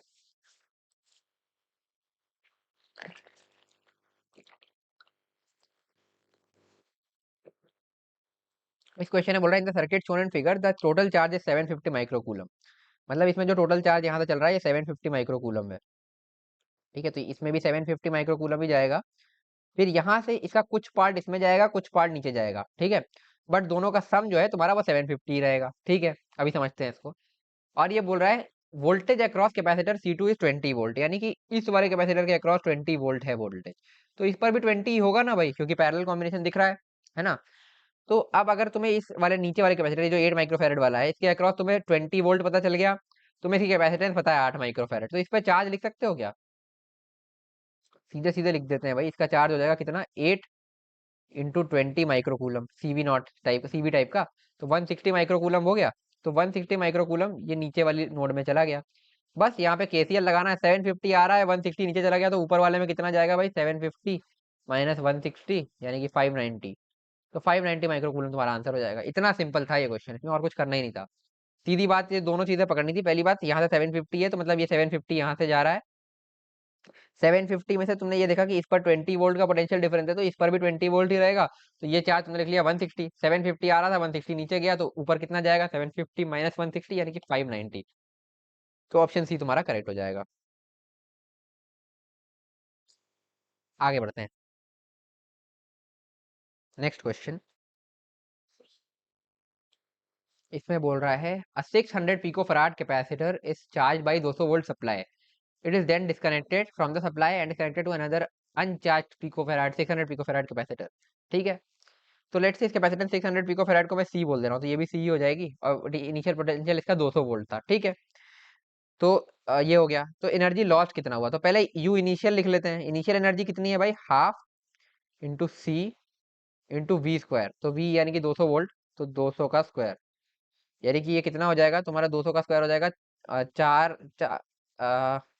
40,000, है ना। तो ये बन जाएगा तुम्हारा 40,000/2, यानी कि 20,000 सी। ठीक है, ये समझ में आ गया होगा मेरे ख्याल से। सी क्या है, ये 600 पिको फैराड मैंने नहीं लिखा अभी, वो आखिरी में हम लोग वैल्यू पुट कर देंगे। ठीक है, तो 2000 का स्क्वायर होगा 40,000, है ना। और 40,000 को हम 2 से डिवाइड करेंगे तो 20,000 बनेगा। ठीक है, फाइनली के लिए इसने क्या किया कि ये जो सी वाला 200 वोल्ट की सप्लाई वाला कैपेसिटर था, इसको एक और कैपेसिटर से कनेक्ट कर दिया। ठीक है, इस तरीके से लेट से, है ना, कुछ भी कनेक्ट कर दिया। तो अब क्या था, 200 वोल्ट पर था ये, है ना, और ये अनदर अनचार्ज कैपेसिटर से कनेक्ट किया। तो अब ये दोनों मिलाकर के एक कॉमन वोल्टेज पर आएंगे, तो VC प्लस VC, वही जो हमने फर्स्ट क्वेश्चन में किया था, is equal to 200 plus 0। Initial वाले में उसमें कोई पोटेंशियल डिफरेंस पहले था नहीं, तो VC की वैल्यू आ जाएगी 200/2, यानी कि 100 वोल्ट, है ना। तो 100 वोल्ट का कॉमन पोटेंशियल आ गया इनमें, है ना। और कैपेसिटेंस कितनी कितनी है भाई, इसकी है 600 और इसकी भी है 600। तो ठीक है, और दोनों का पोटेंशियल ही आ गया। तो अब यू फाइनल लिखोगे तो मैं लिखूंगा हाफ इंटू कैपेसिटेंस 6 ही, ये 600 को जो है अभी मैं सी ही लिख रहा हूँ, कैपेसिटेंस को सी इंटू V², यानी कि 100 का स्क्वायर इस वाले के लिए, और फिर दूसरे वाले के लिए भी हो जाएगा हाफ इंटू सी इंटू 100 का स्क्वायर। तो ये हो जाएगा 100 का स्क्वायर इंटू सी, यानी कि 10,000 सी। यू फाइनल आ गया। ठीक है, तो एनर्जी लॉस कितना हुआ भाई, इनिशियल 20,000 सी था, फिर 10,000 सी हो गया, तो एनर्जी लॉस, तो डेल्टा ई कितना हो जाएगा तुम्हारा, सिंपली 20,000 सी माइनस 10,000 सी, यानी कि 10,000 सी। तो यानी कि हम मल्टीप्लाई करेंगे 10,000 इंटू 600 इंटू 10⁻⁻6, सॉरी -12 पिको है ना, पिको फराड में। तो अब जूल में तुम्हारा आंसर आ जाएगा, इसको सॉल्व करोगे ये तुम्हारा आ जाएगा 6 इंटू 10⁻⁻6 जूल। यानी कि 600, सॉरी, यानी कि 6 माइक्रो जूल। तो आंसर हो जाएगा तुम्हारा 6। सिंपल। तो इस तरीके से इसको सॉल्व करना था।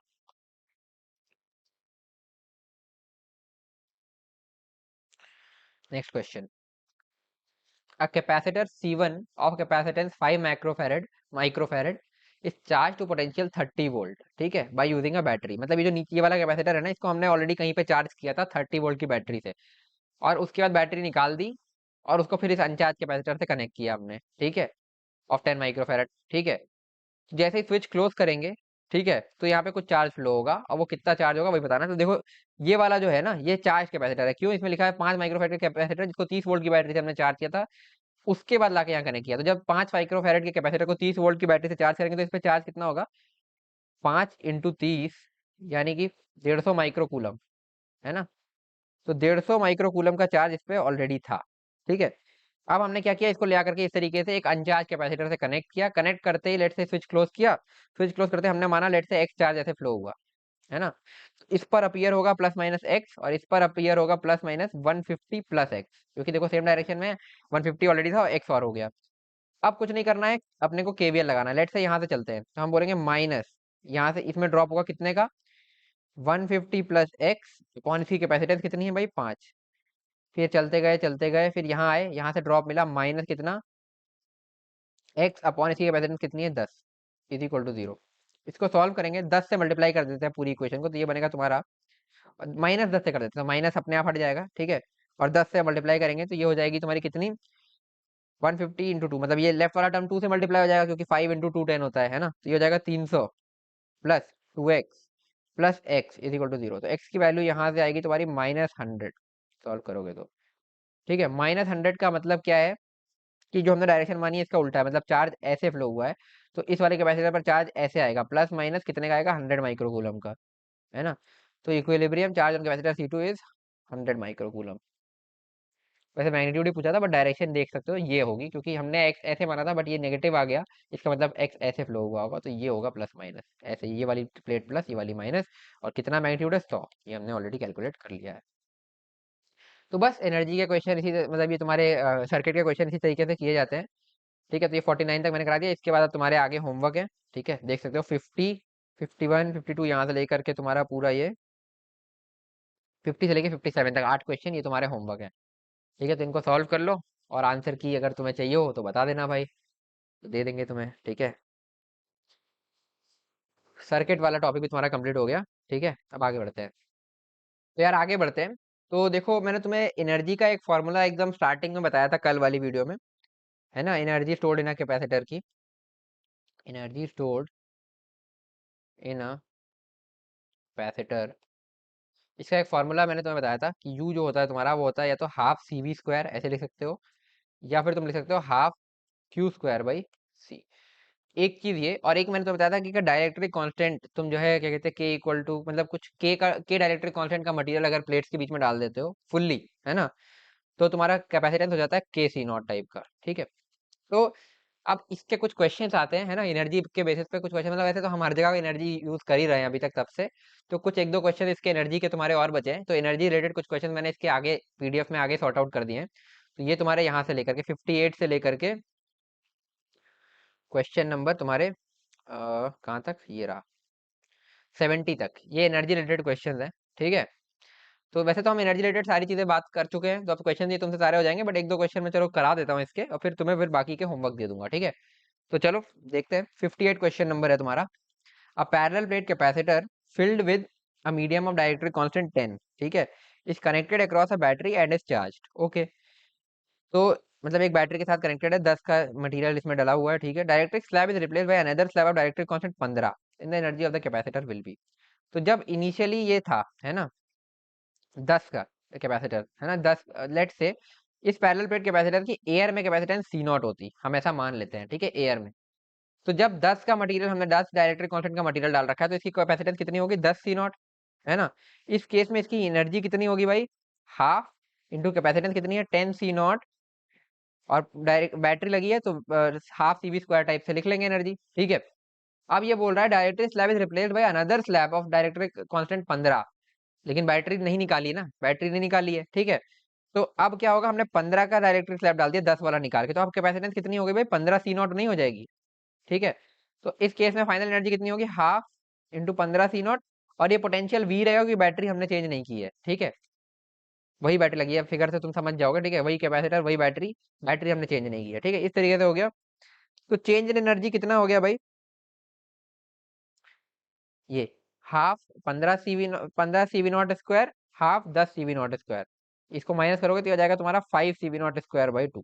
ठीक है, ये होगी चेंज इन एनर्जी। तो delta U by you initial करना जरा, तो ये हो जाएगा 5 CV not square by 2 upon 10 CV not square by 2, यानी कि 5/10 यानी कि 1/2 इंटू 100 करोगे तो परसेंटेज में मिल जाएगा, यानी कि 50%, और ये बढ़ी है तो 50% इंक्रीज कर गई इसकी एनर्जी, तो ये हो जाएगा ऑप्शन एकदम सही हो जाएगा। ठीक है, इसी तरीके से एनर्जी के क्वेश्चन करते हैं भाई, है ना। नेक्स्ट क्वेश्चन देखो, a parallel plate capacitor of capacitance 12.5 picofarad is charged by a battery connected between its plates to a potential of 12 volt।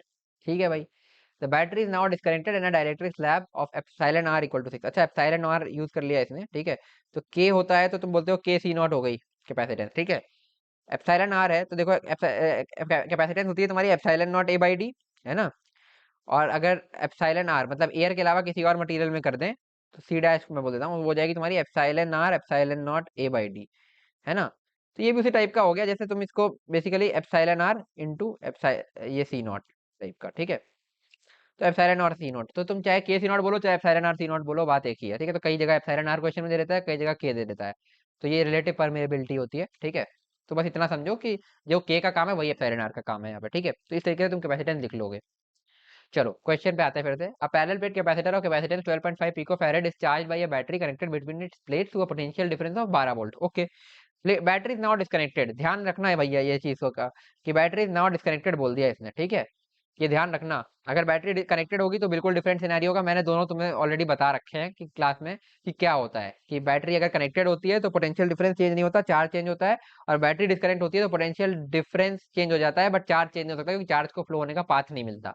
And direct slab is inserted between its states, change in potential energy. तो पहले initial energy लिख लेते हैं भाई, जब कुछ change नहीं हुआ, तो हो जाएगी half into C capacitance, let's say इसको मैं सी बोल दे रहा हूँ अभी, 12.5 पिको फैरेड को सी, और पोटेंशियल है 12 इंटू 12 का स्क्वायर, है ना, यानी कि 144 सी बाय 2, ये होगा इनिशियल। अब मैंने क्या किया कि ये बोल रहा है बैटरी इज नाउ डिस्कनेक्टेड, मतलब कुछ इस तरीके का था। ठीक है, इस तरीके का कैपेसिटर लगा था, इसमें एक बैटरी लगी थी, है ना। ठीक है, अब मैंने क्या किया, 12 वोल्ट की ये बैटरी हटा दी। ठीक है, ये खत्म, और अब मैंने इसके प्लेट्स मतलब इसके प्लेट्स के बीच में डायरेक्टरी स्लैब डाला, कितने का, एप्सिलॉन आर इक्वल टू 6 का। ठीक है, तो अब चेंज इन पोटेंशियल एनर्जी क्या होगा, तो अब देखो हम यहाँ पे फॉर्मूला कौन सा यूज करेंगे, हम हाफ सीवी स्क्वायर यूज नहीं कर सकते, क्योंकि वी तो चेंज होगा ना, क्योंकि बैटरी निकाल के हमने स्लैब इंसर्ट किया है। तो बैटरी निकाल के किया मतलब चार्ज चेंज नहीं होगा, लेकिन तुम्हारा वी चेंज हो जाएगा। ठीक है, तो हम फॉर्मूला कौन सा यूज करेंगे भाई, U final equal to half Q square by C use करेंगे, half Q square by C. तो क्यू कितना था भाई, क्यू तो इनिशियल वाले से निकाले लोगे, तो अगर सी कैपेसिटेंस थी और 120 वोल्ट था, तो चार्ज कितना हो जाएगा तुम्हारा, Q equal to C V के बराबर हो जाएगा। यानी कि सी अभी मैं वैल्यू नहीं रख रहा, सी ही रख रहा हूँ।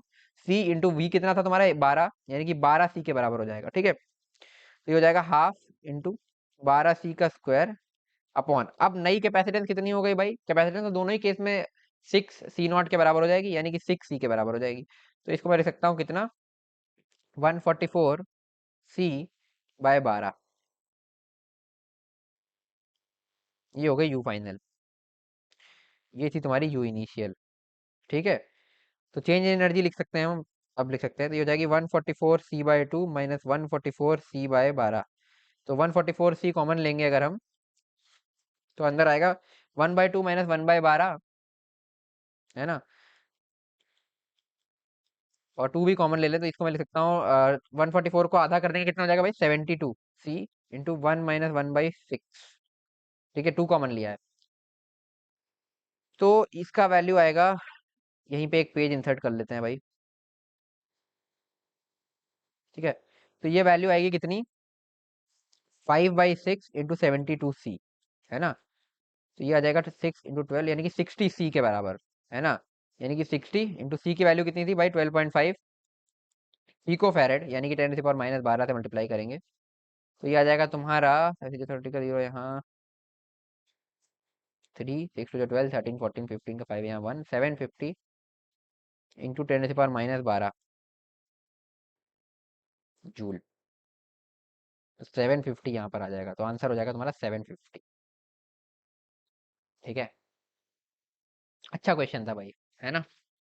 ये कब का था? 2024 का। चलो 2024 में भी न्यूमेरिकल में अच्छा क्वेश्चन आया था। अब 2024 का एक और क्वेश्चन है, इसको देखो। ठीक है, तो इसमें बोल रहा है parallel plate capacitor with plate separation 5 mm is charged by a battery. ठीक है, सेपरेशन 5 mm दिया है और इसको चार्ज किया। ठीक है, it is found that on introducing a dielectric sheet of thickness 2 mm while keeping the battery connections intact, है ना। बैटरी कनेक्शन इंटैक्ट, जैसे पिछले क्वेश्चन में तो बैटरी कनेक्शन हटा दिए थे, तब तुमने स्लैब डाला था। अब की बार दूसरा वाला केस इसने पूछ लिया है कि, और देखना ये सेम शिफ्ट में तो नहीं पूछा, नहीं अलग अलग टाइम पे है, अलग अलग अटेम्प्ट में है बल्कि। ठीक है, तो ये हो गया। तो अब क्या किया इसने, ये बोल रहा है कि बैटरी इंटैक्ट है बट हमने उसमें एक डाइलेक्ट्रिक शीट इंसर्ट की, और शीट भी ऐसे इंसर्ट की है कि पूरी नहीं की है, 2 mm शीट इंसर्ट की है। ठीक है, 5 mm थिकनेस की 2 mm में इंसर्ट की है। और अब ये बोल रहा है कि 25% मोर चार्ज ड्रॉ कर रहा है। तो ये बात क्लियर भी है भाई कि अगर बैटरी लगी हुई है तो पोटेंशियल तो चेंज नहीं हो सकता, चेंज क्या होगा? चार्ज। तो डायरेक्टर कांस्टेंट बताना है, तो पहले इनिशियल वाली बात कर लेते हैं। इनिशियली सी इनिशियल या सी नॉट, जो सी इनिशियल होगा तुम्हारा, वो होगा कितना तुम्हारा? Epsilon not A by 5। देख थिकनेस 5 है। ठीक है, mm में ले लो, अभी बाद में एडजस्ट कर लेंगे। ठीक है, और अब क्या किया इसने कि डायरेक्ट्रिक शीट डाली 2 mm की, लेकिन बैटरी कनेक्टेड है। तो अब C2 फाइनल सी कितना हो जाएगा तुम्हारा? Epsilon not A by thickness कितनी हो जाएगी भाई ये? देखो 2 mm जैसे कैपेसिटर था, 5 mm इसकी थिकनेस, इसमें 2 mm का हमने स्लैब डाल दिया, तो 2 mm तो स्लैब की थिकनेस हो गई और बची हुई 3 में एयर हो गई। तो इसको हम ऐसे लिख सकते हैं ना, 3 + 2/k। ये समझे ना कैसे लिखा है? ये जो हमने थिकनेस इसकी हमने बात कर रखी है कि जो है अगर हम थिकनेस टी का अगर स्लैब डालेंगे तो कैसे लिखेंगे कि जितना एयर में है उसको वैसे का वैसे लिख देंगे, +2/k। अगर एक और स्लैब होता तो उस हिसाब से उसमें प्लस करके हम लिखते रहते। तो 2 जो है वो के वाले स्लैब का मतलब के वाले स्लैब की थिकनेस है, और बाकी बची हुई 3 एयर की थिकनेस। इस तरीके से लिख लेंगे, ये हम ऑलरेडी बात कर चुके हैं। ठीक है, तो ये हो गया तुम्हारा C1 C2 हमने दोनों लिख लिया। ठीक है, अब ये कह रहा है कि 25% मोर चार्ज ये ड्रॉ कर रहा है। ठीक है, तो पोटेंशियल दोनों बार सेम ही होगा, है ना। तो लेट से इस समय चार्ज Q1 था, इस समय चार्ज Q2 था। तो Q1 की वैल्यू है तुम्हारी कितनी? Epsilon not A by 5 into let say इसका पोटेंशियल कुछ 5 कुछ वी रहा होगा, तो वी बोल देता हूँ।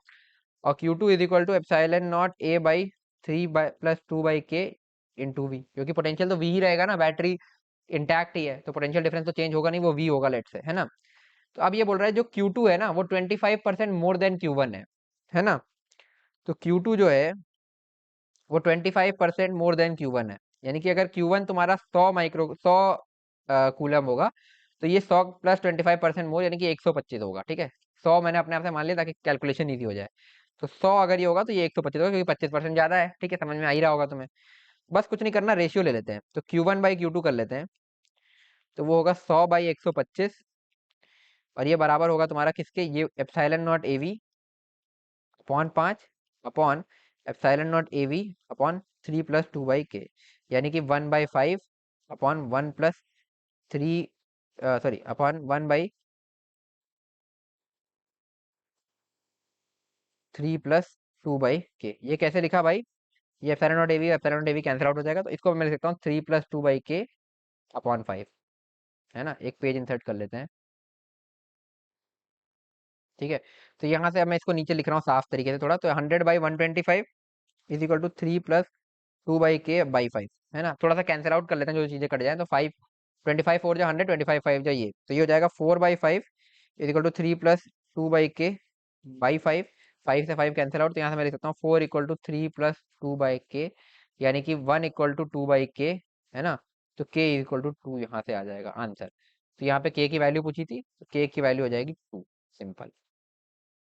तो देखा, दोनों तरह का क्वेश्चन हो गया, एक बार जब हमने स्लैब इंसर्ट किया बैटरी इंटैक्ट के केस में, एक जब हमने बैटरी निकाल करके। तो अब आई थिंक इसमें भी तुम्हें कोई डाउट नहीं होगा, इसके क्वेश्चन हम नहीं कर पाए थे उस समय और सीधा आगे बढ़ गए थे, तो इसलिए मैंने ये करा दिया। अब इसी से रिलेटेड कुछ एनर्जी रिलेटेड क्वेश्चन आगे और हैं, तो ये तुम्हारे होमवर्क है इसके आगे से 61 से लेकर के तुम्हारे टिल क्वेश्चन नंबर 70। ठीक है, 61 से 70 सब एनर्जी रिलेटेड क्वेश्चन है, तो ये तुम अब सारे कर लोगे। ठीक है, और फिर मैं बोल रहा हूँ आंसर की चाहिए तो बता देना। ठीक है, चलो।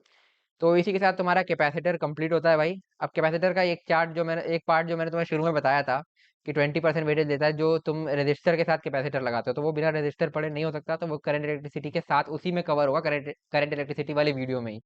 तो कुछ क्वेश्चन हम मान ले लेंगे, बाकी तुम यहाँ से फिर आकर के इस शीट से सॉल्व कर लेना आफ्टर करंट इलेक्ट्रिसिटी, ठीक है। तो इस शीट में क्वेश्चन हैं, तो 20 क्वेश्चन है, ये 71 से लेकर के देख सकते हो पूरे तुम्हारे क्वेश्चन नंबर 89 तक, ठीक है। अभी मैं इसको तुरंत वीडियो के बाद तुम्हें इसकी पीडीएफ मिल जाएगी, ठीक है। तो वो मैं तुम्हें शेयर कर दूंगा, फिर तुम सारे बचे हुए क्वेश्चंस कर सकते हो, ठीक है। और फिर कुछ मिसलेनियस क्वेश्चन जो 5-6 क्वेश्चन है जो मैंने तुम्हें बताया था वो हैं, वो तुम देखना चाहो देख लो। बाकी जैसे अब ये एसी का है, एसी पढ़ने के बाद हो पाएगा, इस तरीके के हैं, तो इनको छोड़ भी सकते हो, ठीक है। पर मैंने शीट में डाल दिया क्योंकि सारे क्वेश्चन होने चाहिए, ठीक है। बाकी इस शीट में मैं एक चीज और कर दूंगा, ये टॉपिक वाइज वैसे तो सेग्रीगेटेड है क्वेश्चन, मैंने वीडियो में जगह जगह बोले ही है, मैं ऊपर लिख भी दूंगा कि कौन से टॉपिक के कौन से क्वेश्चन नंबर से कौन से क्वेश्चन नंबर तक है, ठीक है। तो ठीक है यार, इसी के साथ तुम्हारा कैपेसिटर खत्म होता है, और कल अब हम स्टार्ट करेंगे करंट इलेक्ट्रिसिटी, ठीक है। तो आई होप अब इसके बाद तुम्हें कैपेसिटर में कोई डाउट नहीं होगा, और अब तुम एलिजिबल हो भाई कैपेसिटर का कोई भी क्वेश्चन करने के लिए। और मैंने जानबूझ के 2025 के क्वेश्चन नहीं कराए इसमें, क्योंकि 2025 के क्वेश्चन मैं खुद सोच रहा हूँ कि अभी नहीं है ना, अभी तुम इसको कर लो, बट एग्जाम के 10 दिन पहले हम, या तो मैं सीरीज लेके आऊंगा, उसमें हम करेंगे पेपर वाइज या चैप्टर वाइज, जैसा ठीक लगेगा तुम लोगों को, उस समय पूछ लेंगे तुमसे सारे क्वेश्चन 2025 के, ठीक है। उसमें कैपेसिटर के भी होंगे, और अगर नहीं ला पाया तो मैं तुम्हें बता दूंगा, तो तुम अपने आप से तब 2025 के क्वेश्चन एक बार फाइनल रिवीजन के लिए प्रैक्टिस कर लेना, ठीक है। तो इसलिए मैंने जानबूझ के 2025 के क्वेश्चन इसमें नहीं डाले, और मैं आगे वाली वीडियोस में भी नहीं डालूंगा, ठीक है। तो यार आई होप तुम्हें आज की वीडियो पसंद आई, अगर पसंद आई तो वीडियो को लाइक करना यार, जितना हो सके अपने दोस्तों के साथ शेयर करो, और अगर तुमने अभी तक चैनल को सब्सक्राइब नहीं किया तो सब्सक्राइब कर लो। और इसके अलावा अगर तुम अभी तक इस पर्टिकुलर सीरीज के टेलीग्राम ग्रुप पे ज्वाइन नहीं हुए हो तो हो जाओ यार, क्योंकि उसी में सारे तुम्हें नोट्स वगैरह दिए जाएंगे, और वहाँ पे तुम अपने डाउट्स भी आपस में एक दूसरे से डिस्कस कर सकते हो, और मेरे से भी पूछ सकते हो। तो ठीक है यार, तो मिलते हैं यार नेक्स्ट वीडियो में, till then stay motivated and keep studying, bye.